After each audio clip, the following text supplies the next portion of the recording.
الصلاة والسلام على عباده الذين اصطفى خصوصا على افضلهم وخاتم النبيين محمد الامين وعلى آله وصحبه اجمعين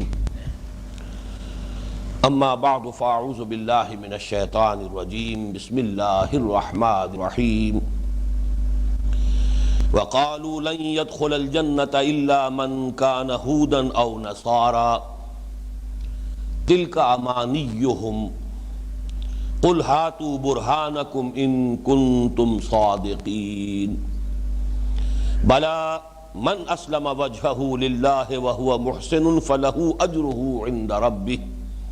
ولا خوف عليهم ولا هم يحزنون وقالت اليهود ليست النصارى على شيء وقالت النصارى ليست اليهود على شيء وهم يتلون الكتاب كذلك قال الذين لا يعلمون مثل قولهم فالله يحكم بينهم يوم القيامة فيما كانوا فيه يختلفون ومن أظلم ممن منع مساجد الله أن يذكر فيها اسمه وسعى في خرابها أولئك ما كان لهم أن يدخلوها إلا خائفين لهم في الدنيا خزي ولهم في الآخرة عذاب عظيم ولله المشرق والمغرب فأينما تولوا فثم وجه الله إن الله واسع عليم وقالوا اتخذ الله ولدا سبحانه بل له ما في السماوات والأرض كل له قانتون بديع السماوات والأرض وإذا قضى أمرا فإنما يقول له كن فيكون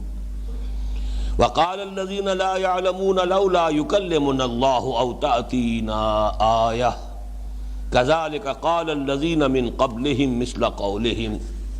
تشابهت قلوبهم قد بينا الآيات لقوم يوقنون إنا أرسلناك بالحق بشيرا ونذيرا ولا تسأل عن أصحاب الجحيم ولن ترضى عنك اليهود ولا النصارى حتى تتبع ملتهم قل إن هدى الله هو الهدى ولئن اتبعت أهواءهم بعد الذي جاءك من العلم ما لك من الله من ولي ولا نصير الذين آتيناهم الكتاب يتلونه حق تلاوته أولئك يؤمنون به ومن يكفر به فأولئك هم الخاسرون يا بني إسرائيل اذكروا نعمتي التي أنعمت عليكم وأني فضلتكم على العالمين واتقوا يوما لا تجزي نفس عن نفس شيئا ولا يقبل منها عدل ولا تنفعها شفاعة ولا هم ينصرون صدق الله العظيم رب اشرح لي صدري ويسر لي امري واحلل عقدة من لساني يفقهوا قولي اللهم ربنا الهمنا رشدنا واعذنا من شرور انفسنا اللهم ارنا الحق حقا وارزقنا اتباعه وارنا الباطل باطلا وارزقنا اجتنابه آمین یا رب العالمین۔ چونکہ اگر اللہ نے چاہا تو آج ہم سورہ بقرہ کا جو ایک اہم حصہ ہے اس کی تکمیل کر لیں گے، لہذا میں یہ چاہتا ہوں کہ پھر جو اجزاء ہیں اس سورہ مبارکہ کے انہیں ایک مرتبہ ذہن میں تازہ کر لیں۔ سورہ فاتحہ کے بارے میں تو ہم نے ایک حدیث قدسی بہت بڑے اہتمام کے ساتھ اور تکرار اور اعادہ کے ساتھ پڑھی تھی، اس کے بڑے پیارے الفاظ ہیں قسمت الصلاۃ بینی و بین عبدی نصفین۔ اللہ تعالیٰ ارشاد فرماتے ہیں کہ میں نے الصلاۃ یعنی سورہ فاتحہ کو اپنے اور اپنے بندوں کے مابین آدھا آدھا تقسیم کر دیا، فنصفہا لعبدی فنصفہا لی ونصفہا لعبدی ولعبدی ما سأل، آدھا میرے لیے ہے آدھا میرے بندے کے لیے۔ میں اس کی تفصیل میں نہیں جا رہا، صرف حوالہ دینا مقصود تھا کہ سورہ فاتحہ بالکل برابر دو حصوں میں منقسم ہے۔ لیکن یہی کیفیت سورہ بقرہ کی بھی ہے، پھر یہی کیفیت سورہ آل عمران کی بھی ہے۔ سورہ بقرہ کو بھی اسی لیے آپ کو یاد ہوگا میں نے ایک عنوان دیا تھا، سورۃ الامتین، یہ دو امتوں کی سورت ہے۔ اس کے نصف اول میں یا تو براہ راست خطاب ہے سابقہ امت مسلمہ یعنی بنی اسرائیل کے ساتھ، یا یہ کہ روح سخن ان کی طرف ہے، اور نصف ثانی میں خطاب ہے یہ جو نئی امت مسلمہ، نئی امت وجود میں آئی محمد الرسول اللہ صلی اللہ علیہ وسلم کی نبوت اور رسالت کی بنیاد پر۔ تو گویا کہ دو امتوں سے خطاب ہے اس میں، نصف اول میں یا براہ راست خطاب ہے بنی اسرائیل سے سابقہ امت مسلمہ، اور یا روح سخن ادھر ہے، یہ دو چیزیں ذہن میں رکھیے، جبکہ نصف ثانی میں سارا خطاب امت مسلمہ امت محمد سے صلی اللہ علیہ وسلم۔ پہلا حصہ جو ہے وہ 18 رکوعوں پر مشتمل ہے، دوسرا حصہ 22 رکوعوں پر مشتمل ہے، تو تقسیم ان ایکول ہو گئی، لیکن اس کو کمپنسیٹ کر دیتی ہے یہ حقیقت کہ پہلے حصے میں آیات کی تعداد 152 ہے، رکوع 18 آیات 152، دوسرے میں رکوع 22 آیات 134، تو گویا کہ بیلنس ہو جاتا ہے تقریباً برابر یہ دو حصے۔ جہاں تک پہلے حصے کا تعلق ہے، پھر آپ کو یاد ہوگا کہ اس کو میں نے 3 حصوں میں تقسیم کیا، 18 رکوع، 4 پہلے 10 بعد میں، پھر 4 بعد میں، 4 جمع 10 جمع 4۔ پہلے 4 رکوع تمہیدی ہیں، اس کے بعد 10 رکوعوں میں خطاب ہے براہ راست سابقہ امت مسلمہ سے، پھر 4 رکوع تحویلی ہیں۔ تحویل قبلہ اس کا مرکزی مضمون ہے، اور تحویل قبلہ در حقیقت علامت تھی اس کی کہ منصب امامت جو تھا وہ اب اس کی تحویل ہو رہی ہے سابقہ امت مسلمہ کی بجائے اس نئی امت مسلمہ کی جانب۔ اللہ تعالیٰ کی نمائندگی کا منصب اور مقام اس روئے ارضی پر جو 2000 برس تک حاصل رہا سابقہ امت مسلمہ یعنی بنی اسرائیل کو، اب یہ منصب منتقل ہو رہا ہے اس نئی امت مسلمہ یعنی امت محمد کو صلی اللہ علیہ وسلم۔ پہلے جو 4 رکوع تمہیدی ہیں، پھر ان میں 2 رکوع پہلے جو ہیں ان میں 3 قسم کے انسانوں کی تفصیل آئی، صاحب ایمان اور وہ لوگ کہ جو کفر پر اڑ چکے، اور کچھ وہ جو بین تھے۔ تیسرے رکوع میں پھر قرآن مجید کی دعوت کا خلاصہ آیا ہے، یوں سمجھیے کہ پورے بکی قرآن کا خلاصہ جو ہے اس ایک رکوع کے اندر موجود ہے۔ یا ایھا الناس اعبدوا ربکم الذی خلقکم والذین من قبلکم لعلکم تتقون۔ چوتھے رکوع میں قرآن مجید کا بنیادی فلسفہ، انسان کا مقام کیا ہے اس کائنات میں، اس کی حیثیت کیا ہے، خلافت کا فلسفہ، خلافت کی بنیاد، پھر علم انسانی کی 2 اقسام، اہم ترین مسائل ہیں فلسفے کے جو چوتھے رکوع میں آئے، یہ بھی اصل میں مکی قرآن کا خلاصہ ہے، یہ تمہید ہے۔ اس کے بعد 10 رکوع ہیں جو آج ختم ہو رہے ہیں ہمارے اس درس پر انشاءاللہ، جن میں براہ راست خطاب تھا بنی اسرائیل سے۔ اس کی ایک تقسیم ہم نے کی تھی کہ پہلا رکوع جو 7 آیات پر مشتمل ہے وہ ہے دعوت پر مشتمل، یا بنی اسرائیل اذکروا نعمتی التی انعمت علیکم واوفوا بعہدی اوف بعہدکم وایای فارہبون وآمنوا بما انزلت مصدقا لما معکم ولا تکونوا اول کافر بہ ولا تشتروا بآیاتی ثمنا قلیلا وایای فاتقون ولا تلبسوا الحق بالباطل وتکتموا الحق وانتم تعلمون۔ یہ 7 آیات نہایت اہم ہیں، اور کسی بھی سابقہ امت مسلمہ کو تجدید ایمان یا کسی نئی نبوت و رسالت پر ایمان کی دعوت کے ضمن میں ان کی اہمیت بالکل وہی ہے جو سورہ فاتحہ کی 7 آیات کی ہے۔ یہ بمنزلہ فاتحہ ہے کہ کسی سابقہ امت مسلمہ کو اگر خطاب کرنا ہے، ظاہر بات ہے اب اگر خطاب ہوگا تو تجدید ایمان کے لیے ہوگا، کسی نئے ایمان کے لیے نہیں، جبکہ حضور پر صلی اللہ علیہ وسلم انہیں ایمان لانا تھا، ایک نئی نبوت اور رسالت کو تسلیم کرنا تھا۔ اب ظاہر بات ہے کہ جو مسلمان ہیں اب وہ بھی تو مسلمان امت جو ہے عملی اعتبار سے وہیں پہنچ چکی ہے جہاں یہود پہنچے ہوئے تھے۔ ہم ان تمام رکوعوں میں دیکھ چکے ہیں وہی ساری اخلاقی گمراہیاں، وہی اعتقادی گمراہیاں، وہی امانی، وہی من گھڑت عقائد وہ ہمارے ہاں ہیں کہ جو چل رہے ہیں۔ تو اس حوالے سے ان کو دعوت دینی مقصود ہے۔ اس کے ضمن میں 5ویں رکوع کی 7 آیات نہایت اہم ہے کہ ہمیشہ سامنے رہنی چاہیے۔ البتہ اس کے بعد پھر اثر نو خطاب کا صیغہ آیا، یا بنی اسرائیل اذکروا نعمتی التی انعمت علیکم وانی فضلتکم علی العالمین واتقوا یوما لا تجزی نفس عن نفس شیئا ولا یقبل منها شفاعۃ ولا یؤخذ منها عدل ولا هم ینصرون۔ یہ چھٹے رکوع کی دو آیات اور آج 15ویں رکوع کی آخری دو آیات، ان کو نوٹ کر لیجئے۔ پہلی آیت بعین ہی وہی آئی دوبارہ،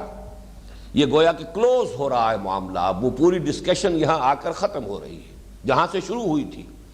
یہ حصہ ملامت کا حصہ ہے، ان پر تنقید کی گئی ہے، ان کی گمراہیوں کو کھول کھول کر بیان کیا گیا ہے، ان پر ایک فرد جرم عائد کی گئی ہے، ان پر واضح کیا گیا ہے کہ کس وجہ سے تم معزول کیے جا رہے ہو اس عظیم منصب سے کہ جو تمہارے پاس 2000 برس رہا ہے، اور کیوں جو ہے آج ایک نئی امت جو ہے اس مقام پر فائز کی جا رہی ہے۔ مزید برآں اس کے اندر گویا کہ پیشگی تنبیہ ہے نئی امت مسلمہ کو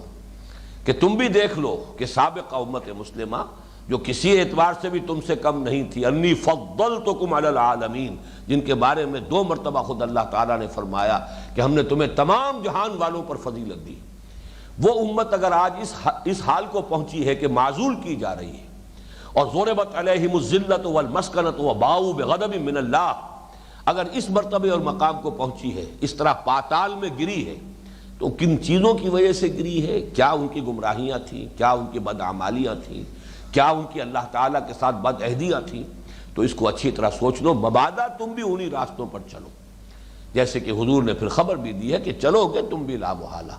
وہی راستہ تمہارا بھی ہوگا، لَتَتَّبِعُنَّ سُنَنَ مَنْ قَالَ قَبْلَكُمْ، تم بھی لازماً پیروی کرو گے انہی لوگوں کے راستوں کی اور طریقوں کی جو تم سے پہلے تھے۔ ہاتھ کے ساتھ ہاتھ اور بالشت کے ساتھ بالشت، اسی طرح چلو گے، انہی کے نقش قدم کی تم پیروی کرو گے، یہاں تک کہ اگر ان میں سے کوئی گوہ کے بل میں گھسا تھا تم بھی گھسو گے، ان میں سے کسی نے اگر اپنی ماں کے ساتھ بدکاری کی تھی تم میں بھی کوئی شقی اٹھے گا جو یہ حرکت کرے گا۔ یہ گویا کہ پیش کی تنبیہ بھی تھی ان آیت صورتوں کے اندر۔ اس میں ایک تقسیم اور آپ کو یاد ہوگا میں نے کرائی تھی کہ یہ جو 9 رکوع تقریباً ہیں کہ جو ملامت کے ہیں، ان میں بھی پہلے 2 میں صرف واقعاتی انداز میں گفتگو ہوئی ہے، ان کی تاریخ، اور وہ بھی ابتدائی دور کی تاریخ کے واقعات۔ البتہ جو بقیہ 7 رکوع تھے ان میں معاملہ جو ہے نہ صرف واقعات کا تذکرہ ہے، حقائق و واقعات، بلکہ یہ کہ تجزیہ، ان کے اعتقادات، ان کے طرز عمل کا تجزیہ کر کے بتایا گیا کہ ان کے ہاں کیا کجی پیدا ہوئی ان کے نظریات میں، ان کے خیالات میں، ان کے عقائد میں۔ اس اعتبار سے وہ نئی امت مسلمہ کے لیے پیشگی تنبیہ ہونے کے اعتبار سے اہم تر ہے۔ اب ایک بات اور صرف نوٹ کر لیجئے کہ اب جب یہ مضمون بدلے گا، اب اس کے بعد وہ تحویلی 4 رکوع شروع ہو رہے ہیں کہ جن میں تحویل قبلہ کا تذکرہ ہوگا۔ اب چونکہ قبلہ ہمیشہ کے لیے خانہ کعبہ معین ہونے والا ہے، خانہ کعبہ کی تاریخ بیان ہوگی، خانہ کعبہ کے معمار ابراہیم اور اسماعیل ہیں علیہ السلام، ان کا تذکرہ ہوگا۔ لہذا یہ جو رکوع آنے والے ہیں یہاں سے اب وہ بقیہ 4 رکوع جو ہیں شروع ہو رہے ہیں کہ جن کو میں نے عنوان دیا وہ تحویلی ہے، تحویل قبلہ، اور یہ تحویل قبلہ علامت ہے تحویل امامت، کہ امامت جو ہے وہ اب منتقل ہو رہی ہے بنی اسرائیل سے، بنی اسماعیل میں سے جو امت اٹھی ہے اب امت محمد صلی اللہ علیہ وسلم، بعد میں اس میں اور لوگ آ گئے، جب تک یہ معاملہ ہوا ابھی صرف بنی اسماعیل ہی کے لوگ اس میں تھے، اب یہ کہ تحویل ہو گئی ہے۔ لیکن یہ کہ جو آخری بات میں نوٹ کرانا چاہتا تھا کہ عموماً ایسا ہوتا ہے کہ جب ایک مضمون بدلتا ہے تو آخر میں آ کر، جیسے ہم دیکھتے ہیں کہ یہ پنجاب کا صوبہ ہے اور یہ جو ہے یہ سرحد ہے، درمیان میں کچھ علاقے ایسے ضرور ہوں گے کہ جہاں کچھ ملی جلی سی تہذیب ہوگی، تو یہ آخری جو حصہ ہے ان 9 رکوعوں کا، ان میں سے آج آپ دیکھیں گے کہ مضامین جو ہے وہ صرف بنی اسرائیل سے متعلق نہیں ہے بلکہ بنی اسماعیل کو بھی یہاں لپیٹ میں لے لیا گیا ہے، تاکہ گویا کہ گانٹھ لگ جائے، گرہ بند جائے کہ اب نیا مضمون جو شروع ہونے والا ہے، بنی اسماعیل کی بنیاد پر جو امت اب وجود میں آئی ہے، تو بنی اسماعیل کے اندر جو خرابیاں پیدا ہوئی تھی اور ان کی جو گمراہیاں تھیں، اور چونکہ خانہ کعبہ کو اب بننا ہے ہمیشہ کے لیے قبلہ اہل توحید کا، لہذا اس کے ضمن میں بنی اسماعیل جو اس وقت قریش مکہ جن کو کہ ان کی سیادت حاصل تھی، جس طرح وہ اس پر مسلط تھے اور جس طرح اہل ایمان کو وہاں سے انہوں نے نکلنے پر مجبور کر دیا تھا، تو اس کا کچھ تذکرہ بھی یہاں ہو رہا ہے، اگرچہ روئے سخن یہاں بھی ابھی بنی اسرائیل ہی کی طرف ہے، جب تک کہ وہ بریکٹ ختم نہیں ہوتی. اور بریکٹ کا لفظ جو ہے میں آج اس کو میں نے استعمال نہیں کیا، اس لیے کہ وہ 2 آیتیں کہ جو چھٹے رکوع کے شروع میں آئیں اور 2 آیتیں کہ جو 15ویں رکوع کے شروع میں آ رہی ہیں، ان میں آپ نے دیکھا کہ ایک ایک آیت تو بعین ہی وہی ہے. یا بنی اسرائیل اذکروا نعمتی التی انعمت علیکم وانی فضلتکم علی العالمین. دوسری آیت میں تھوڑا سا خم دے دیا گیا ہے، اور وہ اس طریقے سے واتقوا یوما لا تجزی نفس عن نفس شیئا ولا يقبل منها شفاعۃ ولا يؤخذ منها عدل ولا هم ينصرون. یہاں تھوڑی سی ترتیب بدل دی، واتقوا یوما لا تجزی نفس عن نفس شیئا ولا يقبل منها عدل ولا تنفعها شفاعۃ ولا هم ينصرون. تو گویا کہ بریکٹس جو ہے جس طریقے سے ذرا رخ جو ہے شروع ہوتی ہے تو رخ ادھر ہے، ختم ہوتی ہے تو رخ جو ہے وہ دوسری طرف ہو جائے گا. اس طور سے بڑی خوبصورت یہ تشبیہ ہے، اس کو ذہن میں رکھیں گے تو یہ گویا کہ 9 رکوع یہ 2 بریکٹوں کے مابین ایک مضمون ہے. اس سے باہر 5ویں رکوع کی 7 آیات وہ در حقیقت دعوت پر مشتمل ہونے کے اعتبار سے اگرچہ ہے خطاب بسابقہ امت مسلمہ، لیکن یہ کہ اس کا رنگ بالکل علیحدہ ہے. اب آئیے بس اس تمہید کے بعد ہم انشاءاللہ تعالی تیزی کے ساتھ ان آیات کا مطالعہ کر لیں گے. وَقَالُوا لَن يَدْخُلَ الْجَنَّةَ إِلَّا مَنْ كَانَ هُودًا أَوْ نَصَارَىٰ. اور یہ کہتے ہیں یا انہوں نے کہا نہیں داخل ہو سکتا ہرگز جنت میں مگر صرف وہی کہ جو یا یہودی ہے یا نصرانی ہے. یہاں ذرا اختلاف ہے کہ یہ قالو سے مراد کیا ہے. آیا یہ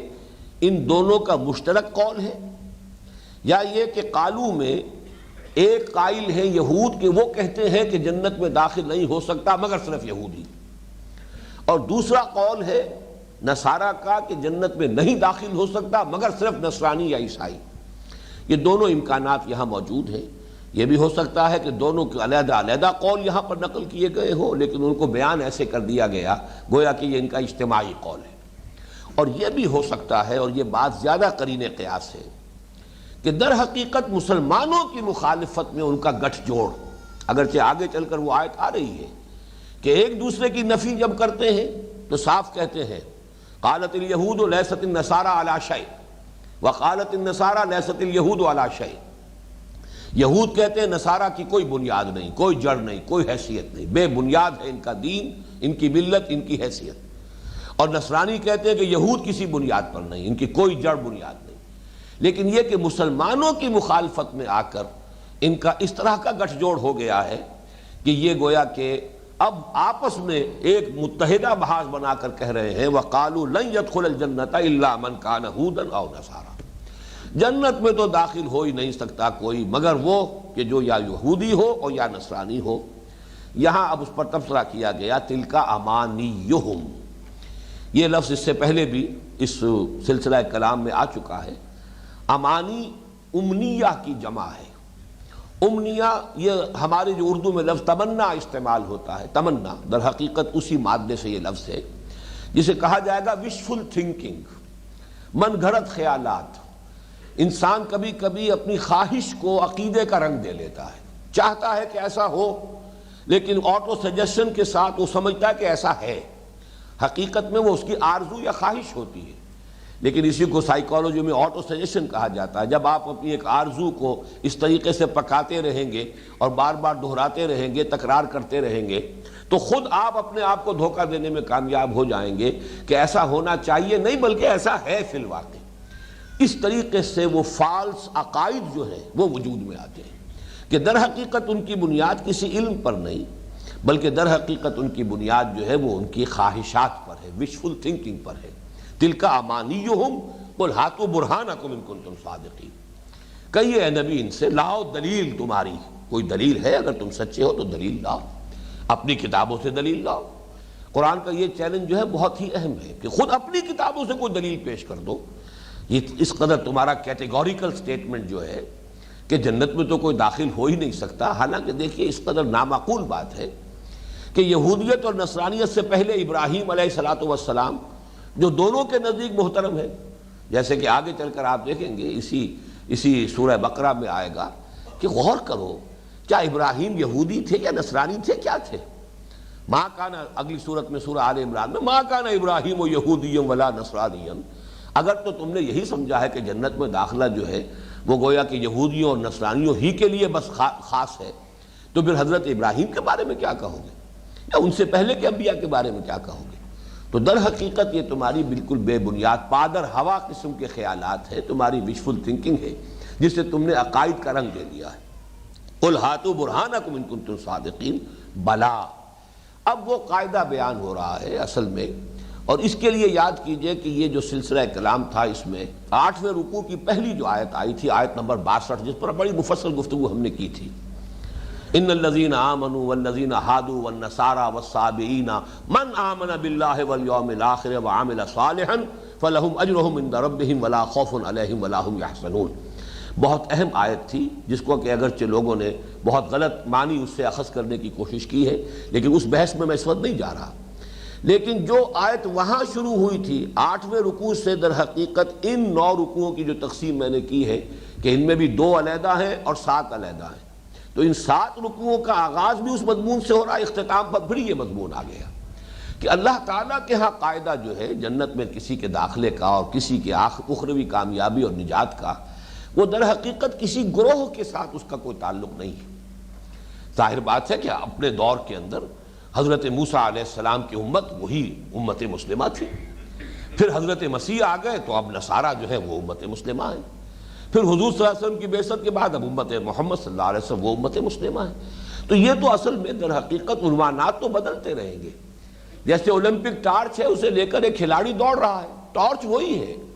کھلاڑی بدل گیا ہے، کچھ دور تک وہ دوڑ کر لے گیا اس کو، اس نے اگلے کھلاڑی کو پکڑا دی ہے، اب وہ لے کر دوڑ رہا ہے۔ یا جیسے شیر شاہ سوری کے زمانے میں شروع ہوا تھا ڈاک کا نظام، تو ڈھاکے سے لے کر اور پشاور تک جو ہے 30-30 میل کے فاصلے پر چوکیاں بنی ہوئی تھی، اور ہر چوکی کے اوپر تازہ دم گھوڑے موجود ہیں، سوار موجود ہیں، ڈاک کا تھیلا چلے گا ڈھاکے سے، 30 میل کے بعد گھوڑا بھی بدل گیا اور سوار بھی بدل گیا، ڈاک کا تھیلا وہی ہے۔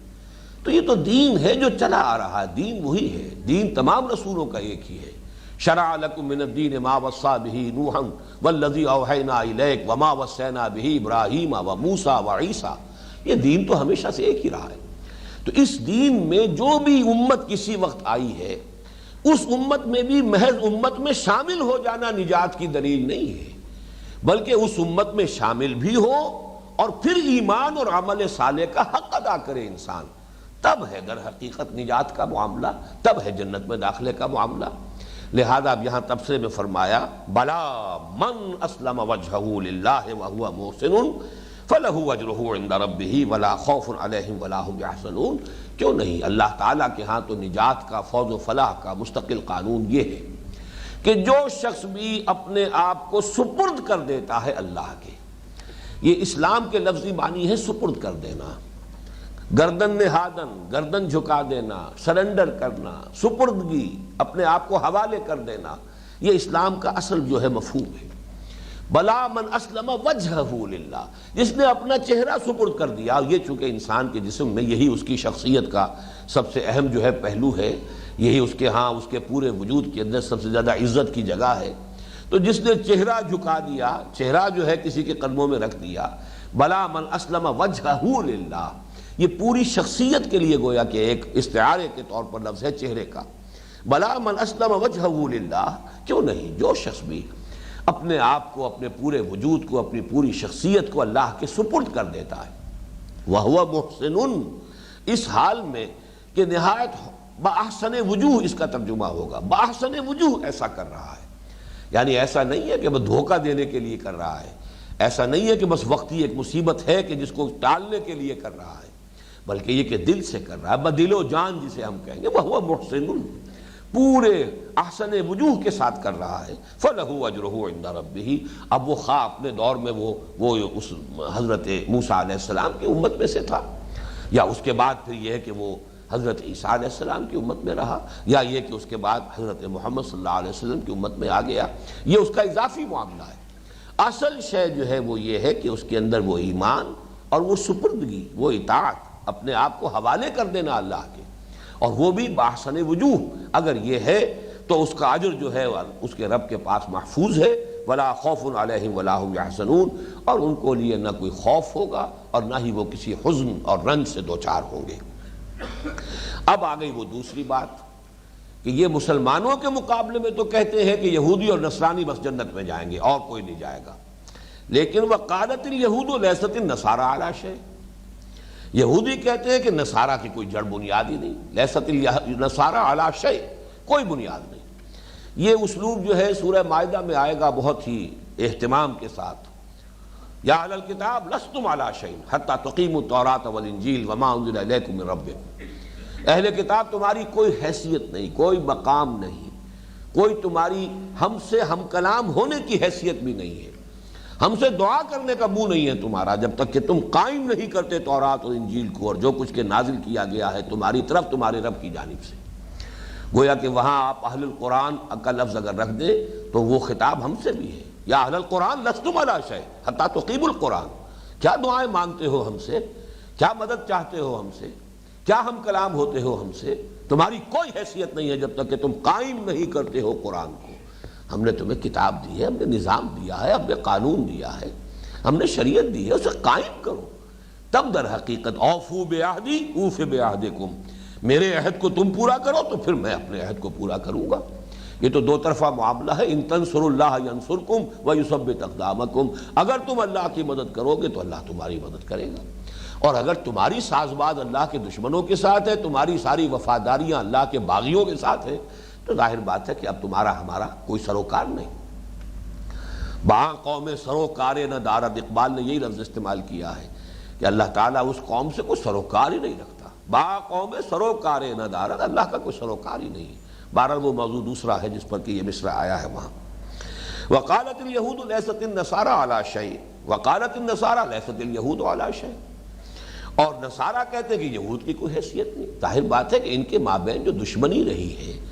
جس طرح سے یوں سمجھیے کہ ان کا تو جو بیر رہا ہے آپس میں اور عداوت اور بغض، اس لیے کہ نصرانی جو ہے وہ جو اصل موحد تھے حضرت عیسیٰ علیہ السلام کے پیروکار، وہ تو بہت جلدی ختم ہو گئے تھے۔ اس کے بعد تو تسلیس جو ہے وہ تمام جو بھی حضرت عیسیٰ کے نام لیوا دنیا میں عیسائی اپنے آپ کو کہلانے والے ہیں، ان سب کا متفق علیہ عقیدہ تسلیس ہے، اور حضرت مسیح علیہ السلام کی ابنیت کا عقیدہ جو ہے کہ اللہ کے بیٹے ہیں، اور وہ تو گستاخی کی انتہا ہے کہ صلبی بیٹے کا لفظ استعمال کرتے تاکہ یہ استعارہ نہ سمجھا جائے، صلبی بیٹا اللہ کا۔ تو اس اعتبار سے اگر غور کیا جائے تو جو اللہ کا ان کے نزدیک صلبی بیٹا تھا، ان کا معبود، اس کو سولی پر چڑھانے والے یہودی، تو ان دونوں کے مابین کیسے کوئی محبت ہو سکتی تھی، کیسے کوئی سازگاری ہو سکتی تھی؟ حضور کی بعثت سے کچھ ہی عرصے پہلے نجران کے عیسائیوں کو یہودی بادشاہ ذو نواس جو ہے اس نے زندہ جلایا۔ چنانچہ یہ جو اصحاب الاخدود کا واقعہ آتا ہے قرآن مجید میں، تو یہ سارا در حقیقت مسئلہ وہی تھا، عیسائیت اور یہودیت کی آپس کی جو دشمنی تھی۔ قتل اصحاب الاخدود النار ذات الوقود اذ هم علیہا قعود وهم علی ما یفعلون بالمؤمنین شہود، یہ سارا جو معاملہ ہوا ہے تو ان کے مابین تو دشمنی تھی، ایک دوسرے کو تسلیم کرنے کا کوئی سوال ہی نہیں۔ یہ تو اصل میں پچھلے کوئی 400 برس میں بڑے ہی ایک حکمت کے انداز میں اور بڑی یوں سمجھیے کہ جو بھی ایک ایول جینیس ہے ان کے ہاں منصوبہ بندی جو ہے اور اس کی لمبی لانگ ٹرم جو ہے پلاننگ، اس کی صلاحیت جو یہودیوں کے اندر ہے، تو انہوں نے پہلے عیسائیت کے اندر نقب لگائی اور پہلے پروٹیسٹنٹ مذہب پیدا کیا، اور پروٹیسٹنٹ مذہب کے ذریعے سے جو کرسچین ورلڈ ہے اس میں اپنے لیے ان روڈز بنائے، اور انہی کے ذریعے سے سود کی اجازت یورپ میں حاصل کی، اور پھر پورا جو مالیاتی نظام ہے اس کو اپنے تسلط اور شکنجے میں لے لیا، اور اب ہوتے ہوتے وہ یہاں بھی پہنچ چکے ہیں کہ جو رومن کیتھولک عیسائیت ہے اس سے بھی ان کی پوری مفاہمت ہو چکی ہے۔ چند سال پہلے پوپ صاحب نے انہیں اپنے خصوصی فرمان کے ذریعے سے بری کر دیا ہے کہ مسیح کو سولی دینے کے یہ لوگ مجرم نہیں ہیں، یہ یہودی جو ہے ان پر یہ جرم عائد نہیں ہوتا، گویا کہ اس سے وہ بری کر دیے گئے۔ اور اب جو ہے ویٹیکان نے تسلیم کر لیا ہے اسرائیل کو، اور پوپ صاحب کا وزٹ اب ہونے والا ہے یروشلم کا، اور یروشلم میں ویٹیکان کا جو سفارت خانہ ہے کھلنے والا ہے۔ تو عالم عیسائیت کے اوپر اب ان کا تسلط ہوا ہے۔ میں نے کچھ عرصہ ہوا ہے سورہ مائدہ کی ایک آیت کے حوالے سے جمعے میں تقریر کی تھی کہ یہ جو ہے بعضہم اولیاء بعض، کہ یہ آپس میں ایک دوسرے کے دوست اور ساتھی ہیں۔ اصل میں نزول قرآن کے وقت کے اعتبار سے دیکھا جائے تو یہ پیشن گوئی تھی، اس وقت یہ صورت موجود نہیں تھی کہ ان کی آپس میں کوئی دوستی ہو یا ان کے مابین کوئی اتحاد موجود ہو۔ وہ تو جیسے بحثم بحثہ میں ہوتا ہے، بحثم بحثہ کے درجے میں آ کر تو وہ یہاں تک کہہ گزرتے تھے یہودی کہ یہ جو مشرک ہیں ان مسلمانوں سے تو یہ مشرک بھی زیادہ ہدایت پر ہے۔ یہ ہوتا ہے زدم زدہ میں، بحثم بحثہ میں، چنانچہ وہ آیت مبارکہ سورہ نساء کے اندر موجود ہے۔ الم تر الی الذین اوتوا نصیبا من الکتاب یؤمنون بالجبت والطاغوت ویقولون للذین کفروا ہؤلاء اہدی من الذین آمنوا سبیلا۔ یہ جو ہے مشرکین بت پرست یہ بھی ان مسلمانوں سے تو زیادہ ہدایت پر یہ ہے۔ یہ انداز ہوا کرتا ہے در حقیقت زدم زدہ بحثہ بحثی کے اندر آ کر آدمی جو انتہائی بات کر دیتا ہے، ورنہ ظاہر بات ہے کہ وہ جو مشرکین عرب ہیں ان کو گمراہ سمجھتے تھے، اس میں کوئی شک نہیں ہے۔ اسی طریقے سے یہودی عیسائیوں کو گمراہ سمجھتے تھے اور عیسائی یہودیوں کو گمراہ سمجھتے تھے۔ دونوں کے لیے کوئی آپس میں کسی طرح سے ریکنسیلیشن کا کوئی امکان تھا ہی نہیں۔ تو قالت الیہود لیست النصارى علی شیء وقالت النصارى لیست الیہود علی شیء وہم یتلون الکتاب۔ یہ جملہ یہاں بڑا عجیب ہے، درحال ہے کہ وہ دونوں ایک ہی کتاب پڑھتے ہیں۔ یعنی اولڈ ٹیسٹمنٹ آج بھی عیسائیوں کے لیے کے نزدیک بھی تو وہ ان کی متفق علیہ کتاب ہے۔ یعنی یہ شاید دنیا میں اور کہیں نہ ہو کہ کوئی ایک مذہب ایسے بھی ہو کہ جو اس طرح ایک دوسرے کے دشمن رہے ہو، ان کے مابین اس طرح کا بیر رہا ہو ایک دوسرے کے ساتھ، لیکن یہ کہ وہ کتاب نیو ٹیسٹمنٹ جو ہے وہ تو مختصر حصہ ہے بائبل کا، بڑا حصہ جو ہے وہ تو اولڈ ٹیسٹمنٹ ہے، اور وہ ان دونوں کے مابین کامن ہے۔ کون عیسائی ہے کہ جو اولڈ ٹیسٹمنٹ کو تسلیم نہیں کرتا؟ وہ سارے صحیفے انبیاء کے وہ تسلیم کرتے ہیں۔ 5 کتابیں جو ابتدائی ہیں جن کو وہ کہتے ہیں کہ یہ 5 بکس جو ہیں یہ تورات کی اصل کتابیں ہیں، تو وہ سب یہ ان کے درمیان مشترک ہے۔ وہم یتلون الکتاب، اور حالانکہ وہ کتاب پڑھتے ہیں، دونوں ایک ہی کتاب کے ماننے والے ہیں، ایک ہی کتاب کے پیروکار ہیں، ایک ہی کتاب کو تسلیم کرتے ہیں۔ کذالک قال الذین لا یعلمون مثل قولہم، اسی طرح کی بات کہی تھی ان لوگوں نے بھی کہ جن کے پاس کوئی علم ہے ہی نہیں۔ یہ علم نہ ہونا مراد کیا ہے؟ یعنی جو مشرکین عرب تھے کہ ان کے پاس تو کتاب تو ہے، تورات تو ہے ان کے پاس، اولڈ ٹیسٹمنٹ تو ہے جس پر یہ متفق ہے، ایک اور بھی ہے، ایک 5ویں سوار بھی ہے۔ یہ گویا کہ بڑا ایک انداز جو ہے اس کے اندر تھوڑا سا ایک لطیف انداز ہے کہ یہ تو پھر بھی ایک دوسرے کے خلاف جو باتیں کرتے ہیں تو کوئی بنیاد ان کی ہے کہ جس پر کہ یہ قائم ہے، ایک کتاب ہے، ایک شریعت ہے، ایک کتاب جو ہے اس کو یہ مانتے ہیں کہ یہ اللہ تعالیٰ کی طرف سے انہیں عطا ہوئی ہے۔ لیکن ایک اور بھی طبقہ ہے جن کے پاس کوئی کتاب نہیں، کوئی صحیفہ نہیں، کوئی شریعت نہیں، کچھ نہیں۔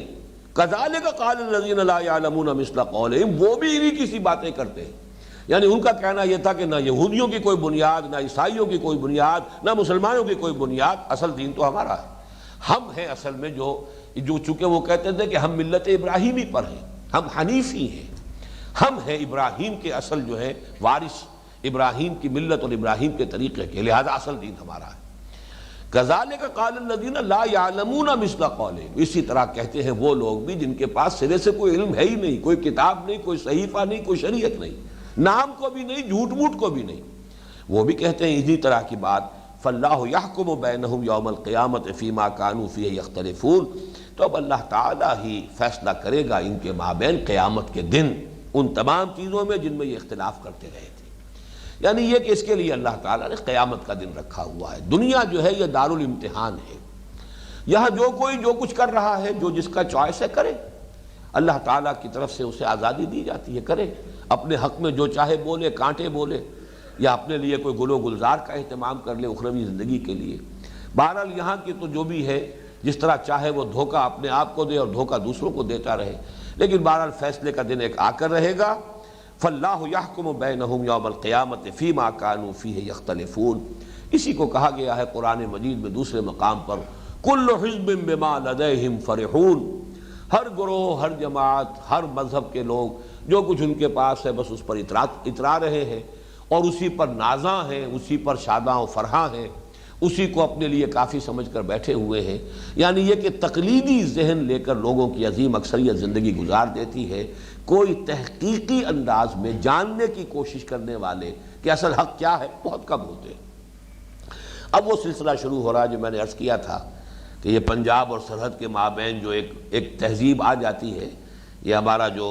کیمل پور کا ضلع ہے اور ادھر سے ہزارہ یہ دونوں جو ہے کچھ ملے جلے ہیں۔ اسی طریقے سے اب یہاں تذکرہ کچھ ان کا شروع ہو رہا ہے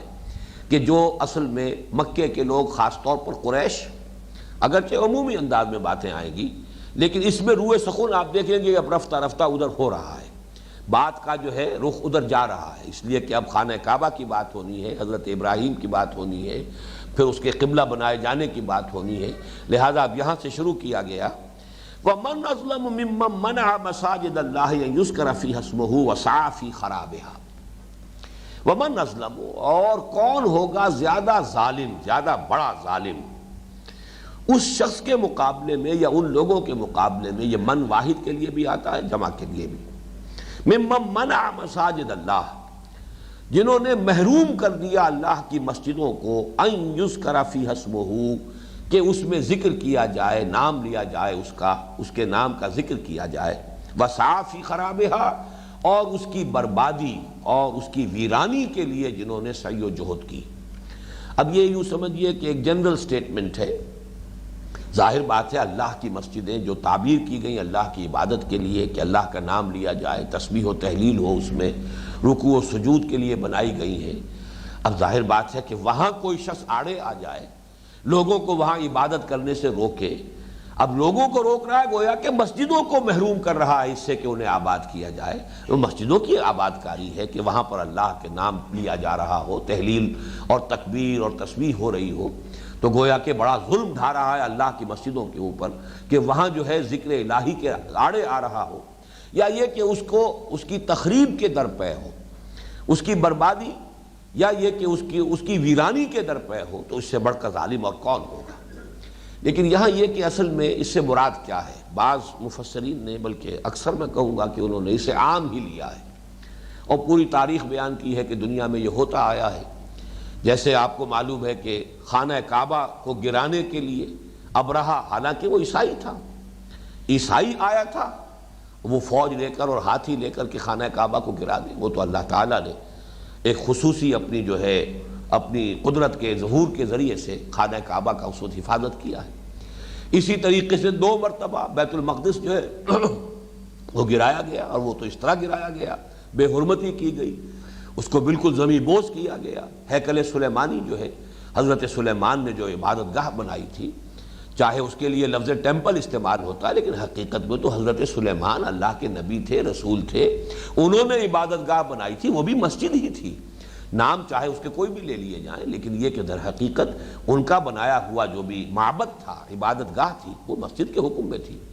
اسے پہلے نیبوکڈنیزر نے گرایا ہے، اور اس کے بعد جو ہے پھر ٹائٹس نے گرایا ہے۔ اور اگرچہ ٹائٹس جو ہے وہ رومن، وہ اس وقت تک مشرک تھے، بت پرست تھے، لیکن یہ ہے کہ بعض لوگ کہتے ہیں کہ اس وقت انہیں تائید حاصل تھی ٹائٹس کو حضرت مسیح علیہ السلام کے جو ماننے والے تھے ان کی، اگرچہ میرا ذہن اس قول کو تسلیم نہیں کرتا ہے، لیکن یہ کہ بعض حضرات نے لکھا ہے تو میں وہ بیان کر دیتا ہوں کہ چونکہ یہودیوں سے انہیں دشمنی ہو چکی تھی، یہودیوں نے ان کے خیال میں، ان کے عقیدے کے مطابق حضرت مسیح کو صلیب پر چڑھایا تھا، لہذا گویا کہ یروشلم کو ان کا معبد قرار دیتے ہوئے اگر ٹائٹس نے اسے منہدم کیا ہے تو اس میں کچھ سپورٹ ان لوگوں کے قول کے مطابق حضرت عیسیٰ علیہ السلام کے ماننے والوں کی بھی اسے حاصل تھی۔ میں پھر عرض کر رہا ہوں کہ مجھے اس قول کے اور اس رائے کے تسلیم کرنے میں تأمل ہے، اس لیے کہ ایک تو ابھی حضرت مسیح علیہ السلام کے رفع سماوی کو کل 40 برس گزرے تھے، ابھی حضرت مسیح علیہ السلام کے پیرو جو ہے وہ بالکل صحیح عقائد کے اوپر تھے، ابھی ان کے ہاں وہ پول کے جو غلط عقائد ہیں ابھی ان کے اندر اس طور سے شائع ہوئے ہی نہیں تھے۔ اس حوالے سے یہ بات ذہن تسلیم نہیں کرتی، غالباً ہمارے ہاں کے بعض مفسرین نے وہ قلت تدبر کے ساتھ یہ بات لکھ دی ہے، لیکن میرے نزدیک اصل میں یہاں پر اس کے عموم کی طرف جانا ہی صحیح نہیں ہے۔ یہ ایک سلسلہ کلام ہے، بات اب جا رہی ہے خانہ کعبہ کی طرف۔ اصل میں اس آیت مبارکہ کے ذریعے سے اشارہ کیا جا رہا ہے قریش کی طرف، یہ ہے یوزرپرز، یہ ہے غاصب، یہ ہے کہ جنہوں نے خانہ کعبہ کی حرمت کو بٹا لگایا ہوا ہے، کہ جنہوں نے توحید کے اس مرکز کو اس وقت شرک کا اڈا بنا دیا ہے، جو اللہ تعالیٰ کی عبادت کے لیے حضرت ابراہیم اور حضرت اسماعیل نے جو گھر تعمیر کیا تھا، دنیا کے بت قدوں میں پہلا وہ گھر خدا کا، ہم اس کے پاسباں ہیں، وہ پاسباں ہمارا، 360 بت لا کر رکھ دیے، ایک ظلم یہ کیا، یہ ہے تخریب، اصل میں یہ ہے اس کے مقصد کو برباد کر دینا۔ اور دوسرے یہ کہ اب مسلمان کہ جو موحد ہیں، توحید خالص کے ساتھ صرف اللہ کا نام لینا چاہتے ہیں، ان کو وہاں محروم کیا ہے۔ وہ وہاں پر نہ طواف کر سکتے ہیں، نہ نماز پڑھ سکتے ہیں، نہ تسبیح و تحلیل کر سکتے ہیں۔ تو اصل میں اشارہ ہو رہا ادھر، اس لیے کہ ظاہر بات ہے کہ اب مدنی دور میں جہاد کا آغاز ہونا ہے، اور جہاد میں سب سے پہلے جو ہدف سامنے آئے گا وہ لبریشن آف کعبہ ہے، مکے کو لبریٹ کرانا مشرکین کے تسلط سے۔ اور در حقیقت چونکہ مکہ چاہے عرب میں اس وقت تک جزیرہ نما عرب میں کوئی فارمل گورنمنٹ نہیں تھی، کوئی پورے جزیرہ نما کی بنیاد پر کوئی سلطنت اور اس کا کوئی نظام اور کوئی حکومت اور کوئی سٹینڈنگ آرمیز نہیں تھی، لیکن جو بھی کچھ نظام وہاں تھا اس میں حیثیت ام القریٰ، مرکزی بستی، دار الخلافہ کی حیثیت جو ہے وہ در حقیقت مکے کو حاصل تھی۔ اسی لیے سورہ توبہ میں پھر ان قریش کے لیے لفظ آیا قاتلوا ائمۃ الکفر، کفر کی امامت ان کے پاس ہے۔ ائمۃ الکفر یہ قریش ہے، جنگ ان سے کرو، اگر ان سے جنگ نہیں کرو گے تو غلبہ دین کا تو معاملہ جو ہے پھر وہ نامکمل رہ جائے گا۔ چاہے پورے جزیرہ نما عرب پر اللہ کا دین قائم ہو جائے، لیکن مکے پر اگر قریش کا تسلط برقرار رہتا ہے تو دین غالب نہیں ہوا۔ اس لیے کہ ائمۃ الکفر تو وہ ہے، فقاتلوا ائمۃ الکفر۔ اس حوالے سے اصل میں اب یہ ہے اشارہ ادھر کیا جا رہا ہے، اس لیے کہ آگے چل کر اب آپ کو معلوم ہے 19ویں رکوع سے بات آ جائے گی، شروع ہو جائے گی۔ یا ایھا الذین آمنوا استعینوا بالصبر والصلاۃ ان اللہ مع الصابرین ولا تقولوا لمن یقتل فی سبیل اللہ اموات۔ اب آپ قریب پہنچ رہے ہیں اس کے، جب مسلمانوں سے خطاب کیا جائے گا کہ اب تمہیں اس مکے کو ان کفار اور مشرکین کے تسلط سے آزاد کرانا، اس گھر کو شرک کی گندگی اور آلودگی سے پاک کرنا، یہ تمہارے فرائض میں ہے، اس کے لیے تمہیں کمر کسنی ہوگی۔ تو اس کے لیے ان کی غیرت کو ابھارا جا رہا ہے۔ وَمَنْ أَظْلَمُ مِمَّنْ مَنَعَ مَسَاجِدَ اللَّهِ أَنْ يُذْكَرَ فِيهَا اسْمُهُ وَسَعَىٰ فِي خَرَابِهَا۔ ان سے بڑھ کر ظالم اور کون ہوں گے کہ جنہوں نے محروم کیا ہے اللہ کی مسجدوں کو، اگرچہ یہاں جمع کا صیغہ استعمال ہوا ہے لیکن اصل میں پوائنٹڈلی وہ خانہ کعبہ، وہ گھر اللہ کا، اس کی طرف اشارہ ہو رہا ہے کہ جو اس میں اللہ کا نام لینے سے روک رہے ہیں، اللہ کے موحد بندوں کو وہاں تسبیح و تحلیل سے منع کر رہے ہیں، اس کو، اس مسجد کو، بیت اللہ کو محروم کیا ہوا اس سے کہ خدا واحد کی بندگی اور عبادت وہاں کی جائے۔ وَسَعَىٰ فِي خَرَابِهَا۔ اب یہ خراب وہی لفظ ہے جس سے تخریب بنا ہے باب تفعیل میں، خراب اردو میں بھی ہم استعمال کرتے ہیں، خرابہ، خرابہ جو ہے ویران جگہ کو بھی کہتے ہیں۔ اس حوالے سے میں ذرا آج ایک حدیث بھی آپ کو سنانا چاہتا ہوں جس میں یہ لفظ آیا ہے اسی انداز میں، اسی شان کے ساتھ، اور اس حدیث کے راوی حضرت علی ہے رضی اللہ تعالی عنہ، اور امام بیہقی رحمہ اللہ نے اسے اپنی بڑی مشہور کتاب شعب الایمان، ایمان کے شعبے، ایمان کے کون کون سے شعبے ہیں یہ گویا کہ موضوع ہے، وہ احادیث کے جو ایمان کے مختلف شعبوں کو بیان کر رہی ہیں انہیں جمع کیا ہے شعب الایمان میں امام بیہقی نے، اور اس میں یہ حدیث ہے، اور یہ در حقیقت آج کے ہمارے دور پر اس کا انطباق ہوتا ہے 100%۔ حضرت علی فرماتے ہیں کہ حضور نے ارشاد فرمایا یوشک ان یاتی علی الناس زمان،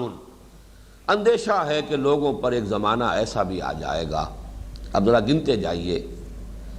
لا یبقى من الاسلام الا اسمہ، اسلام میں سے سوائے اس کے نام کے اور کچھ نہیں بچے گا۔ اسلام کی حقیقت کہیں نظر نہیں آئے گی، پوری دنیا میں کہیں دکھا دیجئے، کوئی 1 انچ زمین دکھا دیجئے، یہاں ہے اسلام، حقیقی اور عملی اسلام۔ لا یبقى من الاسلام الا اسمہ، اسم بچے گا، نام بچ جائے گا اسلام کا، حقیقت نظر نہیں آئے گی۔ ولا یبقى من القرآن الا رسمہ، قرآن میں سے سوائے اس کے رسم الخط کے کچھ نہیں بچے گا۔ یہ حروف ہیں جو لکھے ہوئے ہیں، رسم الخط ہے، اس کے معنی کہاں ہیں، اس کا مفہوم کہاں ہے، اس کا مصداق کہاں ہے؟ وہ جو قرآن مجسم محمد الرسول اللہ صلی اللہ علیہ وسلم تھے، انسانی شخصیتوں میں قرآن کہیں نظر آئے، انسانی معاشرے میں قرآن کہیں نظر آئے، لا یبقى من القرآن الا اسمہ الا رسمہ۔ مساجدہم عامرۃ، ان کی مسجدیں آباد تو بہت ہوگی۔ اب یہ دیکھیے کہ یہاں مسجد کا تذکرہ تھا، ممن منع مساجد اللہ یذکر فیہا اسمہ وسعی فی خرابہا، اس حدیث میں بھی وہی مسجد کا تذکرہ ہو رہا ہے، مساجدہم عامرۃ۔ بڑے خوش ہو گئے ہوں گے آپ کہ اس اتنے گئے گزرے زمانے میں بھی مسجدیں بہت آباد ہوں گی، عامرۃ وہی خراب من الہدی، ہدایت سے خالی ہوں گی، ویران ہوں گی، ہدایت نہیں ہوگی ان میں۔ ان میں جھگڑے ہوں گے، ان میں فتنے ہوں گے، ان میں وہ بحثیں ہو رہی ہوں گی جن کا دین سے کوئی سروکار ہی نہیں، اس میں وہ لوگ بیٹھے ہوئے ہوں گے جنہوں نے دین کو اپنا پیشہ بنایا ہوا ہے، وہ لوگ بیٹھے ہوں گے، ان کی گدیاں ہوں گی۔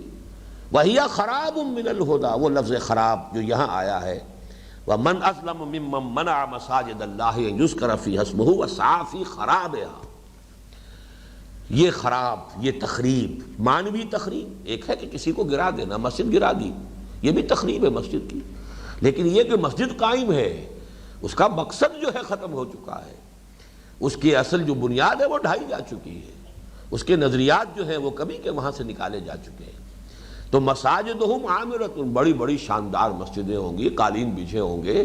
بڑے بڑے قمقمے ہوں گے، بڑے شینڈلیئرز ہوں گے، نہ معلوم کیا کچھ ہوگا، دیکھ کر آدمی دنگ ہو جائے گا۔ وہی خراب من الہدیٰ، ہدایت سے خالی،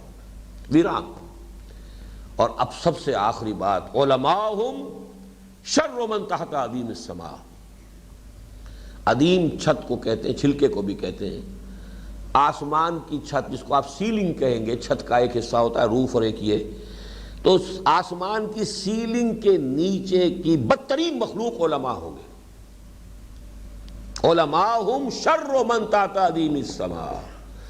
آسمان کی اس چھت کے نیچے جو مخلوق ہوگی ان میں بدترین ہوں گے علماء۔ من عندہم تخرج الفتنۃ وفیہم تعود، ان کے پاس ہی سے فتنے برآمد ہوں گے، انہی میں گھس جائیں گے، فتنے پیدا کرنے کے سوا ان کا دھندا ہی کوئی نہیں ہوگا، ان کا مشغلہ ہوگا تو فتنے پیدا کرنا ہوگا، اس کے سوا کچھ نہیں، انہی میں سے نکلیں گے، انہی میں گھس جائیں گے، ان کا اوڑھنا بچھونا فتنے بنانا، فتنے نئے سے نئے فتنے اٹھانا، اس کے سوا ان کا کوئی شان نہیں رہے گا۔ ظاہر بات ہے، اس کو نوٹ کر لیجئے کہ یہ تمام علماء کی بات نہیں ہے، اس لیے کہ ویسی حدیثیں بھی موجود ہیں جس میں فرمایا گیا ہے کہ میری امت میں ایک گروہ، ایک جماعت ضرور حق پر قائم رہے گی،